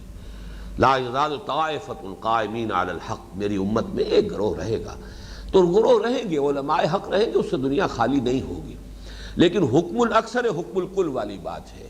کہ جو اکثریت کی بات ہوتی ہے اسی کو آپ ایک قاعدہ کلیہ کی حیثیت سے بیان کرتے ہیں۔ تو یہاں اس حدیث میں یہ حکم الاکثر حکم الکل کے عنوان سے یہ بات کہی گئی ہے، علماءہم شر من تحت عدیم السماء من عندہم تخرج الفتنۃ وفیہم تعود۔ یہ امام بیہقی نے اس کو روایت کیا، شعب الایمان نے، ابن عدی نے بھی روایت کیا ہے، امام حاکم نے بھی روایت کیا ہے، امام دیلمی نے بھی روایت کیا ہے، اور بھی، اگرچہ یہ حدیث جو ہے اس سے اوپر کے درجے کی جو مجموعے ہیں احادیث کے، صحیح بخاری، صحیح مسلم وغیرہ میں نہیں ہے، لیکن یہ کہ متعدد جو ہے دوسرے درجے کی کتابیں جو ہے ان کے اندر یہ حدیث موجود ہے۔ وَمَنْ أَظْلَمُ مِمَّنْ مَنَعَ مَسَاجِدَ اللَّهِ أَن يُذْكَرَ فِيهَا اسْمُهُ وَسَعَىٰ فِي خَرَابِهَا أُولَٰئِكَ مَا كَانَ لَهُمْ أَن يَدْخُلُوهَا إِلَّا خَائِفِينَ، ان لوگوں کا اولئک ما کان لہم، ان کا تو حق ہی نہیں ہے، ان يدخلوها، یہ کہ وہ اس میں داخل بھی ہو سکیں، اس گھر میں، اللہ کے گھروں میں، الا خائفین، مگر خوف زدہ ہو کر، یعنی یہ کہ ایسے لوگوں کو دندناتے ہوئے اللہ کے ان مسجدوں کے اندر گھومنا پھرنا یہ ان کا حق نہیں ہے۔ ان کو تو زیادہ زیادہ یہ کہ رعایت دی جا سکتی ہے، وہاں تو اصل جو ہے اس کے متولی ہونے چاہیے اللہ کے نیک بندے، توحید پر کاربند، توحید کے قائل، وہ متولی ہو، ان کے ہاتھ میں اس کا انتظام ہو۔ ان کو بھی چھوٹ دے دی جائے، جائیں چلے جائیں، کبھی اللہ کا نام جھوٹ موٹ کا لینا چاہیں تو لے لیں، لیکن یہ کہ متولی وہ بن گئے ہو، تسلط ان کا ہو، اقتدار ان کا ہو، انتظام ان کا ہو، محتمم وہ بنے ہوئے ہو، تو یہ ظاہر ہے کہ یہ تو کسی صورت میں بھی یہ بات قابل قبول نہیں، ان کا نہیں ہے حق، مگر یہ کہ داخل بھی ہو تو خوف زدہ ہو کر۔ اگرچہ یہاں بھی بعض حضرات نے اس کا عموم سے ترجمہ لینے کی اور مفہوم لینے کی کوشش کی ہے کہ مسجدوں میں داخل ہونا چاہیے تقویٰ کے ساتھ، خشیت کے ساتھ، انابت اللہ کے ساتھ، تضرع کے ساتھ، اور دل جو ہے وہ جھکا ہوا، یہ اصل میں اپنی جگہ پر ہے، یہ مضامین حق ہے۔ اللہ کے گھر میں داخل ہو تو اللہ کی عظمت کا احساس ہونا چاہیے، اللہ کے گھر میں داخل ہو تو ہمیں یہ تلقین کیا حضور نے کہ مسجد کے ساتھ بھی ایک سیلیوٹیشن ہے، اس کا ایک تحیہ ہے، اس کے ساتھ یہ ہے کہ جاتے ہی 2 رکعت پڑھ کے بیٹھو، ایسے ہی نہ بیٹھ جاؤ مسجد میں گئے اور جا کے سیدھے براجمان ہو گئے، یہ نہیں ہے، الا یہ کہ مسئلہ وہاں اٹھ کھڑا ہوگا کہ کوئی وقت ایسا ہے کہ جس میں سجدہ جو ہے وہ کرنے کی اجازت نہیں ہے، وہ پھر فقہی مسائل ہو جائیں گے، لیکن عام حالات میں آدمی جائے تو یا جاتے ہی یا تو یہ کہ جماعت کھڑی ہے تو جماعت میں شریک ہو گئے، ورنہ یہ کہ اگر کچھ وقت رہتا ہے تو پھر یہ کہ بیٹھیے نا کم سے کم، اس لیے کہ حضور کے الفاظ یہ کہ مت بیٹھو جب تک کہ 2 رکعت نماز ادا نہ کر لو۔ یہ بھی تعظیم ہے مسجد کی، تحیت المسجد یہ کہلاتی ہے۔ یہ گویا کہ اس کے ساتھ آپ کی گریٹنگ ہے، سیلیوٹیشن ہے مسجد کے لیے، آپ ایک سلام، ایک گریٹنگ کر رہے ہیں۔ تو مسجد کی تعظیم اور مسجد کا احترام، اس کا ادب، یہ اپنی جگہ پر ہے، لیکن یہاں اصل میں وہ چیزیں مراد نہیں ہیں۔ پورے سیاق کلام کو سمجھیے کہ اب بنی اسرائیل سے معاملہ بنی اسماعیل کی طرف روئے سخن اب ادھر مڑنے والا ہے، اور چونکہ تحویل قبلہ کی بحث آنے والی ہے لہذا یہاں اب اشارہ ادھر کیا جا رہا ہے کہ وہ دیکھو یہ سب نازل ہو رہے ہیں، مدینہ منورہ میں یہ آیات نازل ہو رہی ہیں، کوئی 350 میل کے فاصلے پر وہ مکہ مکرمہ ہے جہاں سے یہ مسلمان ہجرت کر کے آئے ہوئے مہاجرین۔ لیکن یہ کہ اب ادھر یعنی یہ نہ سمجھو کہ بس چھوڑ آئے ہو تو اب اس کو چھوڑو، اس کا ذکر بھول جاؤ، بلکہ یہ کہ در حقیقت اسے لبریٹ کرانا ہے تمہیں، اور وہ لوگ جو اس کے متولی بنے بیٹھے ہوئے ہیں مشرکین، اور یہ تو ان کو حق نہیں پہنچتا ہے، حق بحقدار رسید، یہ تو در حقیقت اللہ تعالیٰ پر توحید کے ساتھ ایمان رکھنے والوں کا حق ہے کہ اس کا اہتمام کرے۔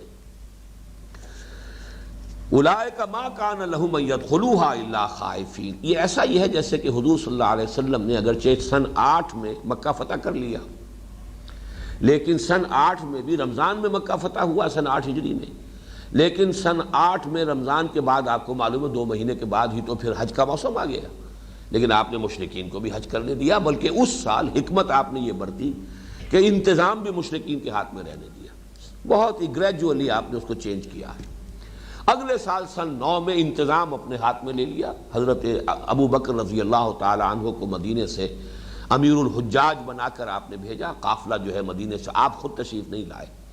لیکن یہ کہ اس سال بھی مشرکین کو بھی اجازت دے دی گئی تھی مسلمانوں کے زیر اہتمام کہ تم بھی حج کر سکتے ہو، لیکن اس سال پھر وہ اعلان کر دیا گیا آج کے بعد اب تمہارا یہاں پہ حق نہیں ہے۔ تو گویا کہ وہ جو سن 9 ہجری کا حج جو ہے اس میں ظاہر بات ہے مشرکین نے حج کس طرح کیا ہوگا، دبے ہوئے، غلبہ مسلمانوں کا ہے، انتظام سارا مسلمانوں کے ہاتھ میں ہے، تو جس طریقے سے دبے ہوئے، خوف زدہ، نیچے ہو کر انہوں نے وہ حج ادا کیا، تو یہاں پر بھی وہ انداز بیان کیا جا رہا ہے کہ اولئک ما کان لہم ان یدخلوها الا خائفین، اول تو ان کا حق ہی نہیں ہے، اگر یہ توحید پر ایمان نہیں رکھتے تو ان کا حق ہی نہیں ہے کہ اللہ کے مسجدوں میں داخل ہو تو خوف زدہ ہو کر ہوں، چھوٹے بن کر ہوں، سر اٹھا کر نہیں سر جھکا کر داخل ہوں، اور یہ کہ ان کی کیفیت وہی انداز کہ جو یوتوا الجزیۃ حتی یوتوا الجزیۃ عن ید وہم صاغرون، اپنے ہاتھ سے جزیہ پیش کریں چھوٹے بن کر رہیں، در حقیقت اسی طرح کی کیفیت ان الفاظ میں ہے۔ اولئک ما کان لہم ان یدخلوها الا خائفین لہم فی الدنیا خزی ولہم فی الآخرۃ عذاب عظیم، ان کے لیے دنیا میں بھی رسوائی ہے اور وہ رسوائی اب ہونے والی ہے۔ یہ گویا کہ پیشن گوئی ہے، جب یہ صورت نازل ہو رہی ہے ابھی کوئی رسوائی نہیں تھی، ابھی تو قریش کا ڈنکا بج رہا تھا مکے میں، ابھی تو انہی کا تسلط تھا، ابھی تو مسلمان اگر وہ رہ بھی گئے تھے کوئی بیچارے غریب یا کمزور یا ضعیف یا خواتین یا بوڑھے تو انہیں ستا رہے تھے، انہیں مار رہے تھے، لہذا ابھی تو ان کا ڈنکا بج رہا ہے، لیکن فرمایا نہیں، یہ خزیون، یہ دنیا کے اندر بھی ان کے اوپر وہ خزیون آنے والی ہے، رسوائی آنے والی ہے، جو کہ سن 8 ہجری میں آ گئی۔ کس طرح سرنگوں ہو کر کھڑا ہونا پڑا ہے سب کو، بڑے بڑے فنے خان، بڑے بڑے چودھری کیسے کھڑے ہوئے تھے حضور کے سامنے سر جھکائے ہوئے، اور حضور نے جب پوچھا ہے کہ کیا خیال ہے تمہارا کہ آج میں تمہارے ساتھ کیا معاملہ کروں گا، تو کریم ابن کریم، آپ تو خود ایک بہت ہی شریف النفس انسان ہے اور شریف النفس انسان کے بیٹے ہیں، تب آپ نے فرمایا آج میں تم سے وہی کہتا ہوں جو میرے بھائی یوسف نے اپنے بھائیوں سے کہا تھا، لا تثریب علیکم اليوم اذهبوا فانتم الطلقاء، جاؤ تم سب آزاد ہو۔ حالانکہ ان میں ایسے لوگ بے شمار تھے جو گردن زدنی تھے، جن کی گردنیں اڑائی جاتی تو کوئی حرف نہ کوئی کہہ سکتا حضور صلی اللہ علیہ وسلم کے خلاف، ان کے ایسے ایسے جرائم تھے، جنگی جرائم، لیکن نہیں، سب کو جو ہے رحمت للعالمین صلی اللہ علیہ وسلم نے معاف فرمایا ہے۔ لیکن یہ کہ وہ خزیون کی، وہ جو ان کی شکست کی کیفیت تھی، وہ فرمایا لہم فی الدنیا خزی ولہم فی الآخرۃ عذاب عظیم، اور آخرت میں تو ان کے لیے بہت بڑا عذاب ہے ہی۔ وَلِلَّهِ الْمَشْرِقُ وَالْمَغْرِبُ، اب دیکھیے یہاں سے شروع ہو رہا ہے، وہ تحویل قبلہ کی بات شروع ہو رہی ہے، اس کو نوٹ کر لیجئے کہ اگرچہ ابھی پورے 2 رکوع درمیان میں پڑے ہوئے ہیں، یہ 14واں رکوع ہے، 15واں 16واں 2 رکوع ہیں کہ جس میں ابھی تحویل کا لفظ نہیں آئے گا کہیں بھی، وہ جائے گا 17ویں رکوع میں، سَيَقُولُ السُّفَهَاءُ مَا وَلَّاهُمْ عَنْ قِبْلَتِهِمُ الَّتِي كَانُوا عَلَيْهَا۔ لیکن قرآن مجید کے اس اسلوب کو پہچانیے کہ جو بحث آنے والی ہے اسے کچھ فاصلے سے شروع کر دیا جاتا ہے، تمہید، اس کے لیے ذہن کو تیار کیا جاتا ہے، ادھر جو ہے کچھ نہ کچھ ذہن کو متوجہ کر دیا جاتا ہے، پھر اس بات کو چھوڑ کر کوئی اور بات آ گئی۔ لیکن ظاہر بات ہے جو بات کہی گئی ہے اس کے کچھ اثرات ہیں، وہ ذہن میں بیٹھی ہے، اس نے وہاں کچھ اثرات پیدا کیے ہیں۔ پھر اس کے بعد 2 رکوع، 17واں اور 18واں رکوع، پھر 19واں 20واں چھوڑ دیجیے گا، پھر 21ویں رکوع کے شروع میں لیس البر ان تولوا وجوہکم قبل المشرق والمغرب، پھر وہ آیت البر جو ہمارے منتخب نصاب کا درس نمبر 2 ہے، پھر اس میں بھی آغاز جو ہے وہ یہی ہے، یہی مشرق و مغرب کا معاملہ اور یہی جو قبلے کی تحویل کا مسئلہ ہے۔ وَلِلَّهِ الْمَشْرِقُ وَالْمَغْرِبُ، مشرق و مغرب سب اللہ ہی کے ہیں، اللہ تعالیٰ کسی خاص سمت میں محدود نہیں ہے، معاذ اللہ ثم معاذ اللہ۔ ایسا نہیں ہے مشرق اللہ کا مغرب کسی اور کا، شیطان کا، یا یہ کہ مغرب اللہ کا اور مشرق کسی اور کا ہے۔ مشرق مغرب شمال جنوب تمام سمتیں اللہ کے لیے ہیں، تمام اطراف و جوانب اللہ کے لیے ہیں، وہ کسی جہت، کسی سمت، کسی مقام اس میں مقید نہیں ہے، محدود نہیں ہے۔ یہ تصور نہ کرو،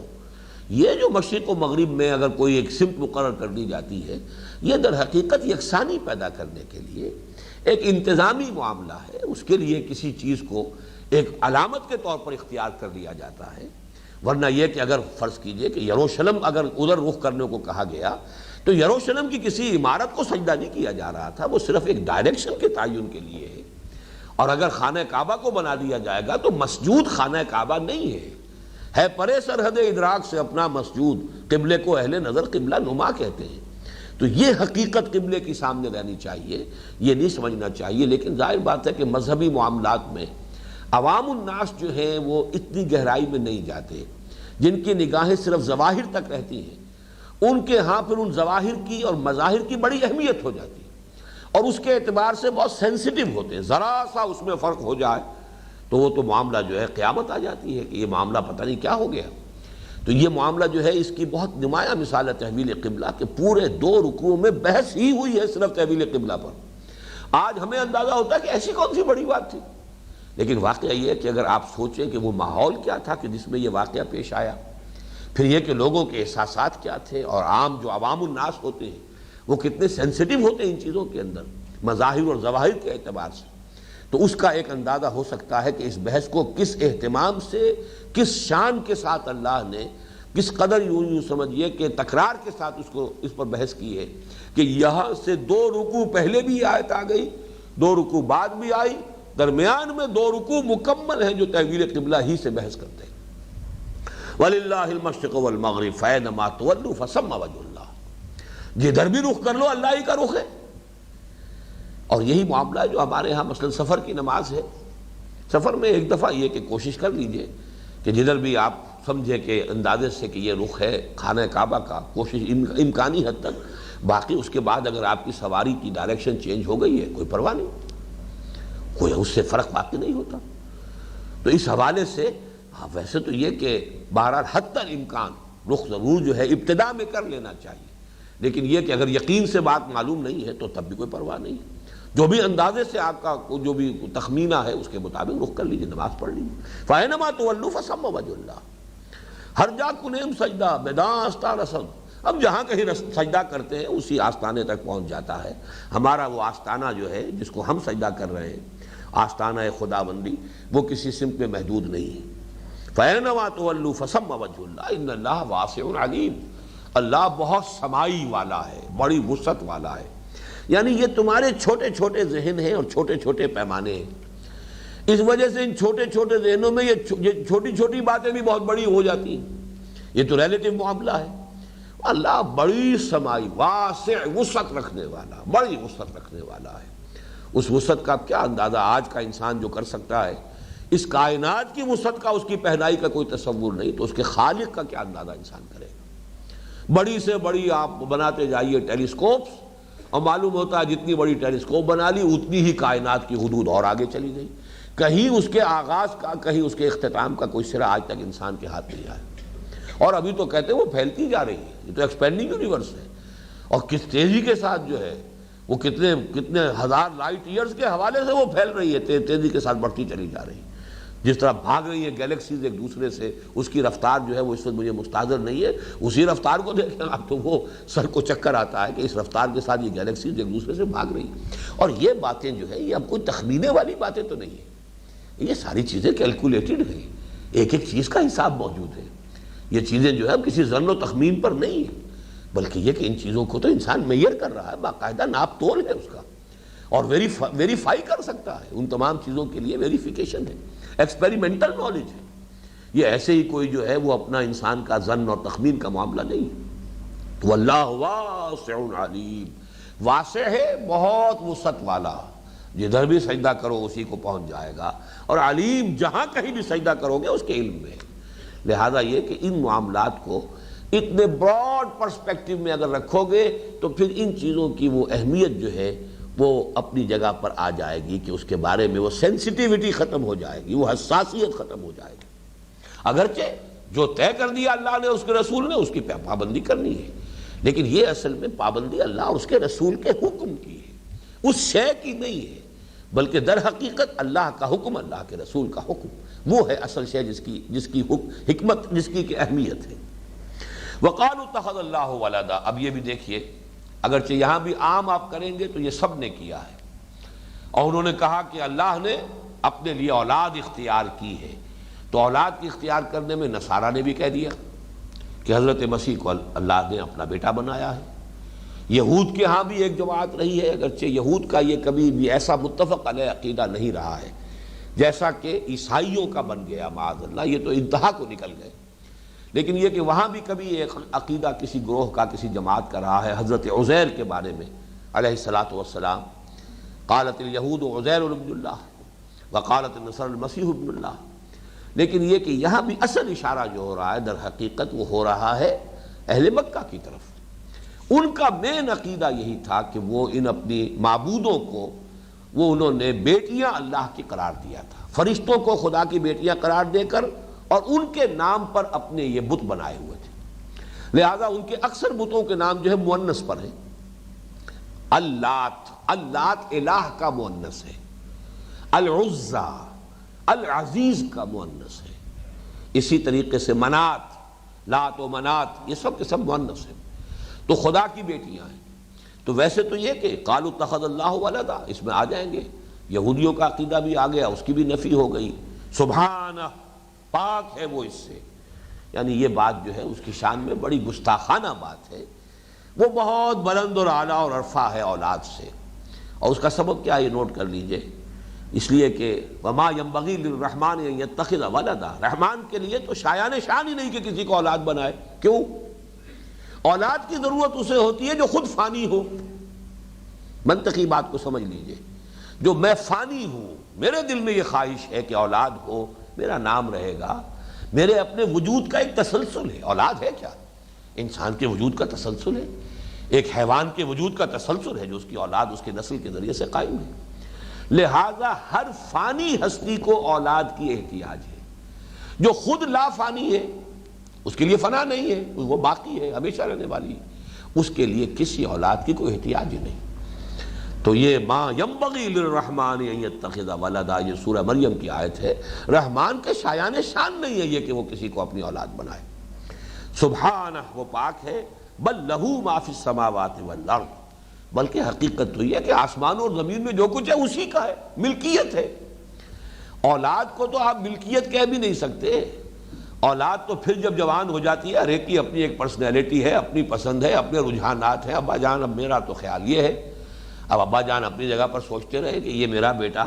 لیکن یہ کہ آج یہ سینہ تان کر میرے سامنے کہہ رہا ہے کہ ابا جان اب یہ آپ کے خیالات ہیں، دقیانوسی ہیں، پرانے زمانے کے ہیں، اب میری رائے تو یہ نہیں ہے۔ لہذا وہاں تو ملکیت، وہ تو ملکیت ہے اس کی ہر شے، جبکہ اولاد ملکیت نہیں ہوتی کسی کی۔ اولاد چاہے ٹھیک ہے کہ آپ کے وجود کا ایک معنوی تسلسل ہے، لیکن آپ کی ملکیت تو نہیں۔ لیکن یہ کہ لہو ما فی السماوات والارض، آسمان اور زمین میں جو کچھ ہے اس کا ہے، اس کی ملکیت ہے۔ کل لہو قانتون، اور سب کے سب اس کے فرما بردار ہیں۔ اولاد کا بھی فرما بردار ہونا بہرحال کچھ خوش قسمت لوگ ہوتے ہیں جن کی اولاد فرما بردار بھی ہوتی ہے، لیکن یہ کہ ایسے بھی ہوتے ہیں نافرمان اولاد بھی ہے، سوہان روح بننے والی اولاد بھی ہے، بڑھاپے میں یوں سمجھیے کہ ایک مسلسل کوفت کا باعث بھی ایسی اولاد بھی ہے۔ لیکن یہ کہ سب پوری کائنات، کل مخلوقات اس کی ملکیت، اس کے مملوک، اس کے قانت، اس کے فرما بردار، اس کے احکام پر چلنے والے، اسی کسی اولاد کی احتیاج کیا ہے؟ وَقَالُوا اتَّخَذَ اللَّهُ وَلَدًا سُبْحَانَهُ بَل لَّهُ مَا فِي السَّمَاوَاتِ وَالْأَرْضِ كُلٌّ لَّهُ قَانِتُونَ بَدِيعُ السَّمَاوَاتِ وَالْأَرْضِ۔ اس لفظ کو ذرا نوٹ کیجئے، وہ آسمانوں اور زمین کو عدم محض سے پیدا کرنے والا ہے۔ یہ بدیع جو ہے فعیل کے وزن پر صفت مشبہ ہے، لیکن فاعل کے معنی میں ہے۔ بدع کہتے ہیں کسی شے کو، بالکل انگریزی میں اس کے لیے لفظ ہے کریشن ایکس نہیلو، عدم محض سے وجود میں لانا کسی شے کو۔ جیسا کہ میں نے کسی اور موقع پر عرض کیا تھا، ایک تو یہ ہے کہ بڑھئی نے لکڑی موجود تھی، اس سے کرسی بنا دی، میز بنا دی، کوئی شے بنا دی۔ کمہار نے مٹی تھی، گارا تھا، اس سے گھڑا بنا دیا، کچھ اور چیز بنا دی۔ بغیر کسی شے کے کچھ چیز بنانا، یہ ہے ابداع۔ اور ابداع سے یہ بدیع فاعل کے معنی میں یہ صفت مشبہ ہے اللہ کے لیے۔ بدیع السماوات والارض، آسمانوں اور زمین کا پیدا کرنے والا ہے عدم محض سے۔ اس کے مقابلے کا لفظ ہے خلق۔ خلق اور ابداع یہ ایک دوسرے کے مقابل میں ہے، اور شاہ ولی اللہ دہلوی رحمۃ اللہ علیہ کی جو بڑی مارکۃ الآراء کتاب ہے حجت اللہ البالغہ، اس کے جو ابتدائی چیپٹرز ہیں اس میں انہی مضامین پر بحث ہوئی ہے کہ اللہ تعالیٰ کے 3 افعال شاہ صاحب نے، بہرحال ہر فلسفی، ہر حکیم اپنا ایک نظام فکر بناتا ہے،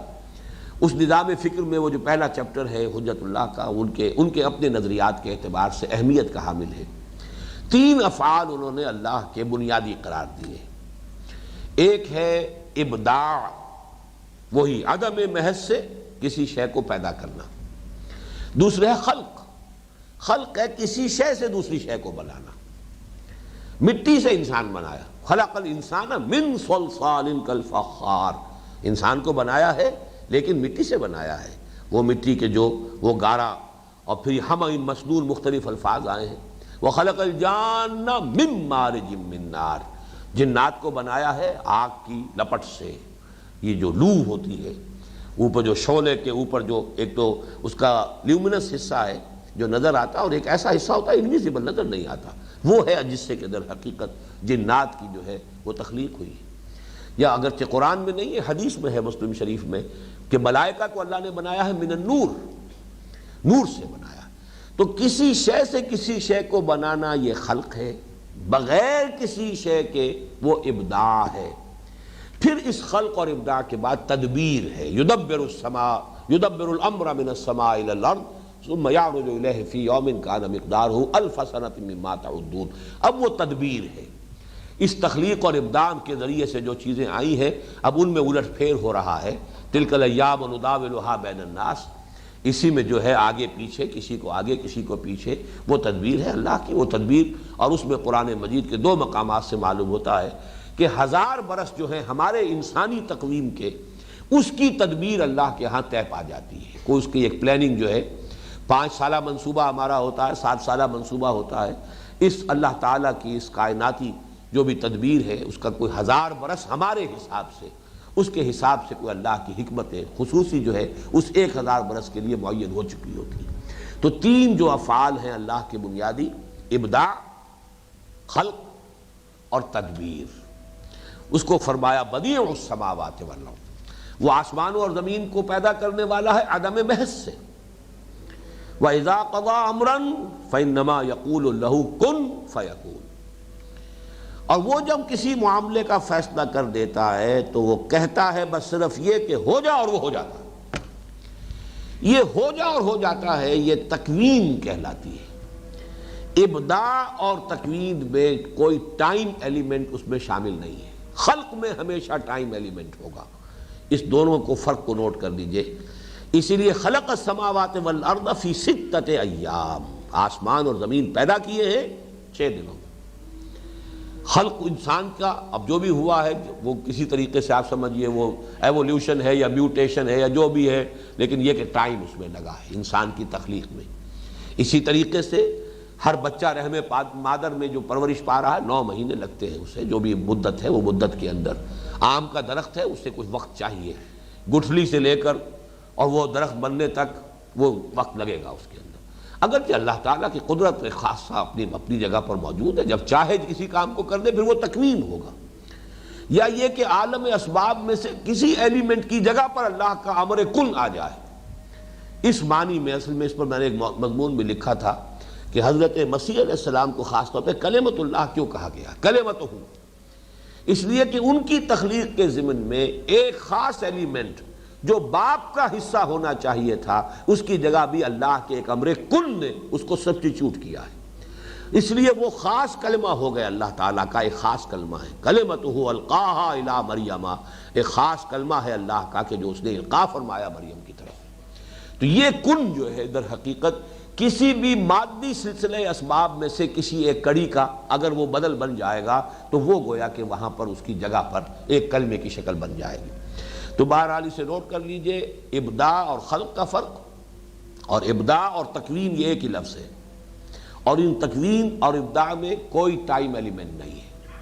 البتہ خلق میں time element always involved. Badie السماوات والارض واذا قضى امرا فانما يقول له كن فيكون وقال الذين لا يعلمون لولا يكلمنا الله او تاتينا آية۔ اب یہاں پھر وہی بنی اسماعیل یا مشرکین عرب کا عقیدہ جو ان کی باتیں تھیں، جیسے میں نے عرض کیا تھا کہ شروع میں تیسرے اور چوتھے رکوع کے اندر بھی وہ مکی قرآن کی تعلیمات کا خلاصہ آیا تھا، اسی طریقے سے یہاں اختتام پر یہ تحویلی رکوع جو شروع ہونے والے ہیں ان کے آغاز میں یا جو خطاب کا حصہ تھا بنی اسرائیل سے اس کے اختتام پر ان دونوں کے درمیان نو مینز لینڈ اگر اسے قرار دیں ان دو مضامین کے اعتبار سے، ان میں پھر وہی بات آ رہی ہے کہ انہی مشرکین مکہ مشرکین عرب کے عقائد کا حوالہ دیا جا رہا ہے۔ وقال الذين لا يعلمون لولا يكلمنا الله تاتينا آية، اور کہتے ہیں وہ لوگ جو علم نہیں رکھتے اس رکوع میں پہلے بھی آ چکا، اس سے مراد بنی اسماعیل جن کے پاس کوئی کتاب نہیں، کوئی ان کے پاس ہدایت کی کتاب نہیں، کوئی شریعت نہیں، کوئی قانون نہیں، کوئی صحیفہ نہیں۔ وقال الذين لا يعلمون لولا يكلمنا الله، وہ کہتے تھے کیوں نہیں ہم سے کلام کرتا اللہ، کیوں مانے ہم کہ محمد سے اللہ کلام کرتا ہے صلی اللہ علیہ وسلم۔ اگر اللہ ان سے کلام کر سکتا ہے تو انہیں کوئی سرخاب کے پر لگے جو ہم سے نہیں کلام کر سکتا، خود ہم سے کلام کرے، ہمیں معلوم ہو جائے گا کہ ہاں اللہ کا کلام ہے، ہم مان لیں گے، ہم ایمان لے آئیں گے۔ کتاب ان پر نازل کی کیوں نہیں ہم پر نازل کر دی، ہمیں کتاب دی جائے۔ بڑے بڑے ہمارے چودھری تھے، اعلیٰ رجل من القریتین عظیم، یہ دو بڑے شہر ہیں، یہ مکہ ہے طائف ہے، اس کے بڑے بڑے چودھری ہیں، سرمایہ دار ہیں، قبیلوں کے سردار ہیں، اور یہ بڑی جائیدادوں والے ہیں، آخر ان میں سے اللہ کسی کو چن لیتا۔ یہ یتیم رہ گیا تھا بنی ہاشم کا، ان کے سوا اللہ کو کوئی اور ملا نہیں تھا۔ یہ اس طرح کی باتیں کہ جو مکی قرآن میں بڑی آئی ہیں بار بار تکرار اور اعادہ کے ساتھ، یہ ان کا یوں سمجھیے کہ حوالہ یہاں دیا جا رہا ہے۔ وقال الذين لا يعلمون لولا يكلمنا الله او تاتينا آية، کیوں نہیں اللہ ہم سے کلام کرتا یا کوئی پھر معجزہ آئے، کوئی نشانی آئے، جیسے کہ اور سابقہ رسولوں کے پاس حصی معجزات آئے ہیں۔ كذلك قال الذين من قبلهم مثل قولهم، ایسے ہی باتیں کرتے رہے تھے وہ لوگ جو ان سے پہلے تھے، اسی طرح کی انہی کسی باتیں، یعنی یہی باتیں قوم نوح نے کی تھی، یہی باتیں قوم ہود نے کی تھی، یہی باتیں قوم صالح نے کی تھی، یہی باتیں قوم لوط نے کی تھی۔ یہ ساری باتیں اصل میں وہ ہیں کہ جو مکی قرآن کے مضامین ہیں۔ پھر میں دہرا رہا ہوں جیسے کہ تیسرے اور چوتھے رکوع کے مضامین مکی قرآن کا خلاصہ ہے دعوت اور اس کے فلسفے کے اعتبار سے۔ یہاں جو مشرکین کی رد و قضا تھی مکی قرآن کے اندر جو آتی ہے نہایت یعنی کثرت کے ساتھ اور بار بار تکرار اور اعادہ کے ساتھ، اس کا حوالہ ہے۔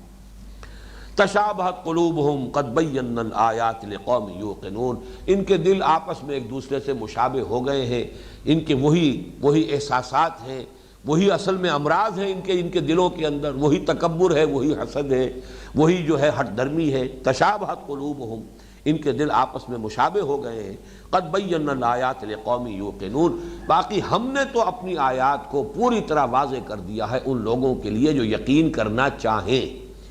یوقنون اگرچہ بظاہر ترجمہ ہوگا جو یقین کرتے ہوں، لیکن عربی زبان میں کبھی کبھی فعل آتا ہے ارادہ فعل کے معنی میں. یعلمون یعنی وہ لوگ جو علم حاصل کرنا چاہیں، علم کے خواہاں ہوں، علم کے خواہش مند ہوں، جو یقین کرنا چاہیں، جو چاہتے ہو حقیقت کو معلوم کرنا، ان کے لیے تو ہم نے اپنی آیات کو واضح کر دیا ہے. انا ارسلناک بالحق بشیرا ونذیرا ولا تسأل عن اصحاب الجحیم. اب یہاں خطاب حضور سے ہو رہا ہے، یہ کنکلوڈنگ ریمارکس اب آ رہے ہیں، اور یہ پورے سلسلہ کلام کو ختم کرنے کے لیے، اور یہ بہت اہم موضوع ہے، اگرچہ وقت بہت کم رہ گیا ہے لیکن میں آج اس کو ختم کرنا چاہتا ہوں. انا ارسلناک بالحق بشیرا ونذیرا، اے نبی ہم نے آپ کو بھیجا ہے حق کے ساتھ، ہم نے بھیجا ہے آپ کو حق کے ساتھ بشیر اور نذیر بنا کر. ولا تسأل عن اصحاب الجحیم، اور آپ سے باز پرس نہیں ہوگی جہنمیوں کے بارے میں. بہت اہم مضمون ہے. رسولوں کو بار بار یہ بتایا گیا کہ آپ کے ذمے بات پہنچا دینا ہے، پہنچا دینے میں کمی ہوئی تو آپ پکڑے جائیں گے. پہنچا دیں، آپ ابلاغ کا حق ادا کر دیں، پھر کوئی ایک بھی نہ مانے آپ پر کوئی الزام نہیں. سیدھی سیدھی بات. اور یہ وہ بات ہے جو ہر خادم دین، ہر داعی دین کو اپنے سامنے رکھنی چاہیے. آدمی خام خواہ اپنے اوپر جو ہے ایسی ذمہ داری اوڑھ لے جو اللہ نے اس پر ڈالی نہیں. جب وہ ذمہ داری کا بوجھ اپنے اوپر ڈال لیتا جو اللہ نے ڈالی نہیں، تو پھر اس پہ بڑی پشمردگی بھی ہوتی ہے، پریشانی بھی ہوتی ہے، مایوسی بھی ہوتی ہے، بددلی بھی ہوتی ہے. یہاں تو فرمایا کہ آپ سے اس کے بارے میں نہیں پوچھا جائے گا کہ یہ کیوں گئے جہنم میں. جائیں جہنم میں جسے جانا ہے، یہ ان کا اپنا چوائس ہے. فمن شاء فلیؤمن ومن شاء فلیکفر، جو چاہے ایمان لائے، جو چاہے کفر کرے. یہ چوائس ان کا ہے، آپ کا نہیں ہے. آپ کا کام پہنچا دینا ہے. آپ کو تو ہم نے بشیر اور نذیر بنا کر بھیجا ہے. آپ بشارت دینے والے ہیں نیکوکاروں کو، خبردار کر دینے والے ہیں بدکاروں کو اور غلط راستہ اختیار کرنے والوں کو. ہم نے آپ کو بھیجا ہے. اور نوٹ کیجئے انا ارسلنا کا کیوں کہا گیا. ایک شخص اپنا اگر سکوپ معین کرتا ہے خود، اس کو اس کا حق پہنچے گا اگر وہ خود کسی کام کے لیے کھڑا ہوا ہو، تو اسے سکوپ بھی اپنا معین کرنا ہے، ہدف بھی اپنے خود طے کرنے ہیں. لیکن اگر کسی کو کسی نے بھیجا ہے تو اس کا سکوپ آف ورک وہ طے کرے گا جس نے بھیجا ہے، اس کا ہدف وہ معین کرے گا جس نے بھیجا ہے. اس اعتبار سے جو رسولوں کا جو ہدف ہے اور رسولوں کا جو اصل سکوپ آف ورک ہے، ان کے جو رسپانسبلٹی کا دائرہ ہے، وہ خود معین نہیں کر سکتے. وہ معین کرے گا وہ جس نے بھیجا. وہ رسول ہے، وہ خود کھڑے نہیں ہوئے ہیں اپنے کسی مقصد کو لے کر. کوئی اپنے ذہن کا جو ہے اپنی تخلیق اور اپنا کوئی فکر اور اپنا نظریہ لے کر کھڑے نہیں ہوئے ہیں. وہ تو در حقیقت مامور ہیں، مامور من اللہ ہے. تو جو بھی اصل میں بھیجنے والا، انا ارسلناک، ہم نے بھیجا ہے آپ کو، بھیجا ہے حق کے ساتھ. یقیناً اس کے آپ کے رسول ہونے میں کوئی شک کی بات نہیں ہے. آپ کی رسالت اور نبوت جو ہے وہ حق ہے. انا ارسلناک بالحق، حق دے کر بھیجا ہے. لیکن یہ بشیرا و نذیرا، آپ کی حیثیت بشیر اور نذیر کی ہے. آپ کا کام حق کو پہنچا دینا ہے، آپ کا کام ابلاغ کا حق ادا کر دینا ہے، بس اس حد تک ہے. ولا تسأل عن اصحاب الجحیم، آپ سے باز پرس نہیں ہوگی، محاسبہ نہیں ہوگا جہنمیوں کے بارے میں. یہ کیسے ہو گیا آپ کے ہوتے ہوئے، آپ کو ہم نے بھیجا پھر بھی اتنے لوگ جہنم میں چلے گئے. نہیں، اس کی کوئی ذمہ داری آپ پر نہیں. وَلَن تَرْضَىٰ، اب یہ دیکھیے اس آیت کا تعلق کہاں ہو رہا ہے. ہرگز راضی نہیں ہوں گے آپ سے. وَلَن تَرْضَىٰ عَنْكَ الْيَهُودُ وَلَا النَّصَارَىٰ حَتَّىٰ تَتَّبِعَ مِلَّتَهُمْ، ہرگز راضی نہیں ہوں گے آپ سے نہ یہ یہودی اور نہ نصرانی، یہاں تک کہ آپ خود ان کی ملت کی پیروی کریں. اس کا سابق آیت سے تعلق کیا ہے؟ اگر کوئی شخص، یہ حضور صلی اللہ علیہ وسلم کو ذرا اس ذہن سے نکال دیجئے، یا یوں کہیے کہ بالفرض محال، اگر کہیں یہ خیال کبھی آنے کا امکان ہو، لیکن بہتر یہ کہ حضور کے معاملے کو علیحدہ رکھ دیجئے. کوئی اور داعی حق ہے، کوئی اور خادم ہے دین کا، وہ اگر سمجھ لیتا میری ذمہ داری ہے، ضرور انہیں حق پر لے کے آنا میری ذمہ داری ہے، اگر یہ سمجھے گا تو پھر کیا ہوگا کہ اگر یہ پورا حق نہیں مان رہے تو چلو 70% مان لیں، کوئی لے دے کر معاملہ کر لو، کچھ گیو اینڈ ٹیک ہو جائے، کچھ کمپرومائز ہو جائے، کہیں تو ہو کوئی معاملہ. یہ لوگ جو ہیں آخر اڑے ہوئے ہیں. اسی طریقے سے معاملہ ہوتا ہے جب کوئی آدمی یہ سمجھ لے دین کو غالب کر کے چھوڑنا ہے میں نے اور میری یہ ذمہ داری ہے، تو اب سیدھے ہاتھوں نہیں ہوتا تو کہیں ٹیڑھی انگلیوں سے کرے، اگر صحیح راستے سے نہیں ہوتا تو غلط راستہ اختیار کرے. یہ سارے فتنے اس لیے پیدا ہوتے ہیں کہ ایک ذمہ داری اپنے اوپر وہ اوڑھ لی گئی ہے کہ جو اللہ نے آپ پر ڈالی نہیں. آپ کا کام ہے صحیح راستے سے صحیح بات بیان کیجئے، صحیح بات پہنچائیے. اگر ریسپانس مل رہی ہے انہیں جمع کیجئے، منظم کیجئے. جتنی قوت حاصل ہوئی ہے اتنا ہی کوئی اقدام جو ہے اس کے پروپورشنیٹ آگے بڑھیے، اگلا قدم اٹھائیے. نہیں ہو رہی ہے تو آپ پر الزام نہیں ہے. خام خواہ دائیں بائیں رائٹ لیفٹ ادھر سے ادھر سے، جیسے کہ وہ ہاکی کھیلنے والا جو ہے وہ ادھر سے ادھر سے کر کے اور وہ اپنی گیند کو لے کر بہرحال ہر صورت میں کسی نہ کسی طرح بائی ہک اور بائی کروک ضرور جانا ہے. یا یہ کہ اگر پورا حق نہیں مان رہے، اگر یہ تسلیم کر رہے تو کچھ لے دے کر کچھ کم پر کوئی مصالحت کر کے کچھ کمپرومائز کرنا ہے. یہ دونوں چیزیں پیدا ہوتی ہیں اس غلطی سے کہ انسان اپنی ذمہ داری وہ سمجھ لے جو اللہ نے اس پر ڈالی نہیں. اِنَّا أَرْسَلْنَاكَ بِالْحَقِّ بَشِيرًا وَنَذِيرًا وَلَا تُصَلُّ عَلَىٰ أَصْحَابِ الْجَحِيمِ وَلَن تَرْضَىٰ عَنكَ الْيَهُودُ وَلَا النَّصَارَىٰ حَتَّىٰ تَتَّبِعَ مِلَّتَهُمْ. یہ راضی ہونے والے نہیں ہیں. یہ تو ظاہر بات ہے ان کی مسندیں ہیں، ان کے چودراہٹیں ہیں، صدیوں کے ان کے جو ہے بنے ہوئے ان کا ایگزام ہے. اب یہ کیسے تسلیم کر لیں گے، کیسے مان لیں گے؟ آپ یہ اپنے دل سے یہ امید نکال دیجئے. منحصر مرنے پہ ہو جس کی امید، نا امیدی اس کی دیکھا چاہیے. آپ امیدیں رکھیں گے تو مایوسی ہوگی، آپ امید نہ رکھیے. یہ ماننے والے نہیں ہیں. لن ترضیٰ، اور یہی بات تھی کہ جو پہلے مشرکین کے بارے میں بالکل آغاز میں کہی گئی. چنانچہ سورہ نون کی وہ جو آیتیں ہیں، پہلی 7 آیتیں تو پہلی وہی ہے، لیکن اس کے بعد جو سورہ نون یا سورہ قلم 29ویں پارے کی جو دوسری صورت ہے، وہاں جو فرمایا گیا ہے کہ وَدُّوا لَوْ تُدْهِنُ فَيُدْهِنُونَ فَلَا تُطِعِ الْمُكَذِّبِينَ وَدُّوا لَوْ تُدْهِنُ فَيُدْهِنُونَ. اے نبی آپ ان جھٹلانے والوں کی باتیں نہ سنیے اور ان کی باتیں نہ مانیے. یہ چاہتے ہیں کہ کسی طرح آپ تھوڑے سے ڈھیلے پڑے تو یہ بھی ڈھیلے پڑ جائیں. کچھ آپ کمپرومائز پر آمادہ ہوں تو یہ بھی کمپرومائز کر لیں گے. اس لیے کہ انہوں نے دیکھ لیا ہے کہ آپ اپنے موقف سے ہٹنے والے نہیں ہیں، آپ اپنے موقف پہ پختہ ہیں. لہذا اب یہ کچھ لے دے کر بھی معاملہ کرنے کے لیے تیار ہو جائیں گے. آپ کو خبردار رہنا چاہیے کہ کہیں بھی حق جو ہے، جیسا کہ میں نے علامہ اقبال کا شعر بعض اوقات آپ کو سنایا ہے کہ باطل دوئی پسند ہے حق لا شریک ہے، شرکت میں آنا ہے حق و باطل نہ کر قبول. حق جو ہے وہ کمپرومائز نہیں کیا کرتا، وہ تو اپنی بات منواتا ہے، اس لیے کہ اسے یقین ہے کہ میں الحق ہوں. البتہ باطل کو ہر وقت ضرورت ہوتی ہے حق کی،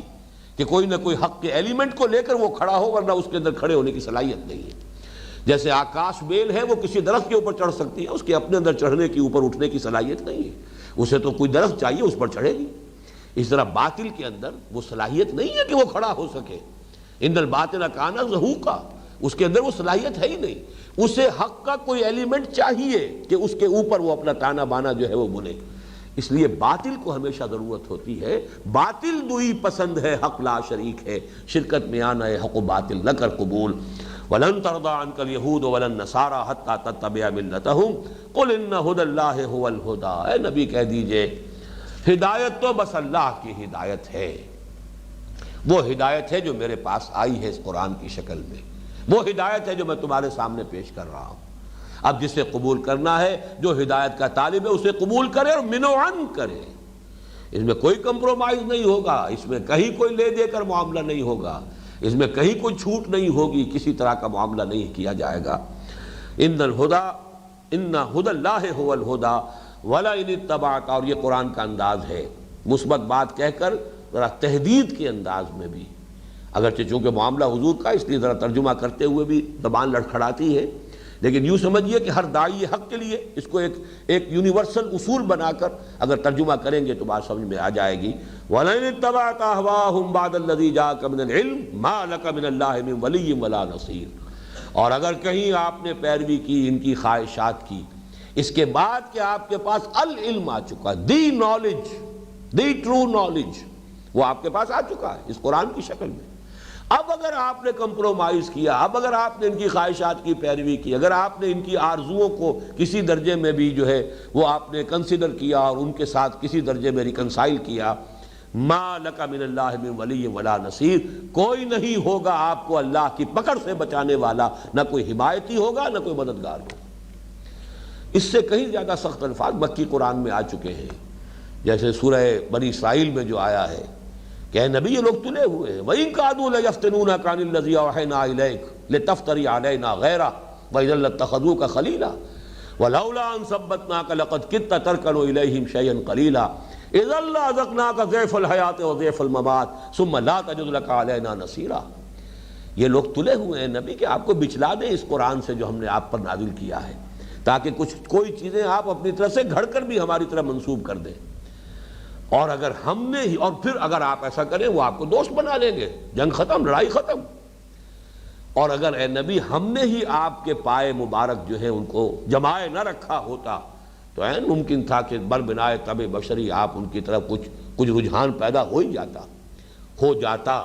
اور اگر ایسا ہو گیا ہوتا تو پھر آپ کو جو سزا ملتی اس دنیا میں بھی دگنی اور آخرت میں بھی دگنی، اور پھر آپ اپنے لیے کوئی مددگار نہ پاتے۔ تو یہ وہی کمپرومائز کا معاملہ، کیونکہ مکی دور کا یہ کمپرومائز تھا مشرکین کے ساتھ، وَدُّوا لَوْ تُدْهِنُوا فَيُدْهِنُونَ۔ مدنی دور میں یہ کمپرومائز اگر تھا تو اہل کتاب کے ساتھ تھا، اگر کوئی امکان تھا اس کا، لہذا بالکل آغاز ہی میں اس پر بھی حضور صلی اللہ علیہ وسلم کو متنبہ فرما دیا گیا۔ ایک آیت اس سلسلے کی رہ گئی ہے، اب یہ کہ انشاءاللہ اس کو اگلے سلسلے کے ساتھ جوڑیں گے۔ بارک اللہ لی ولکم فی القرآن العظیم ونفعنی وإیاکم بالآیات والذکر الحکیم۔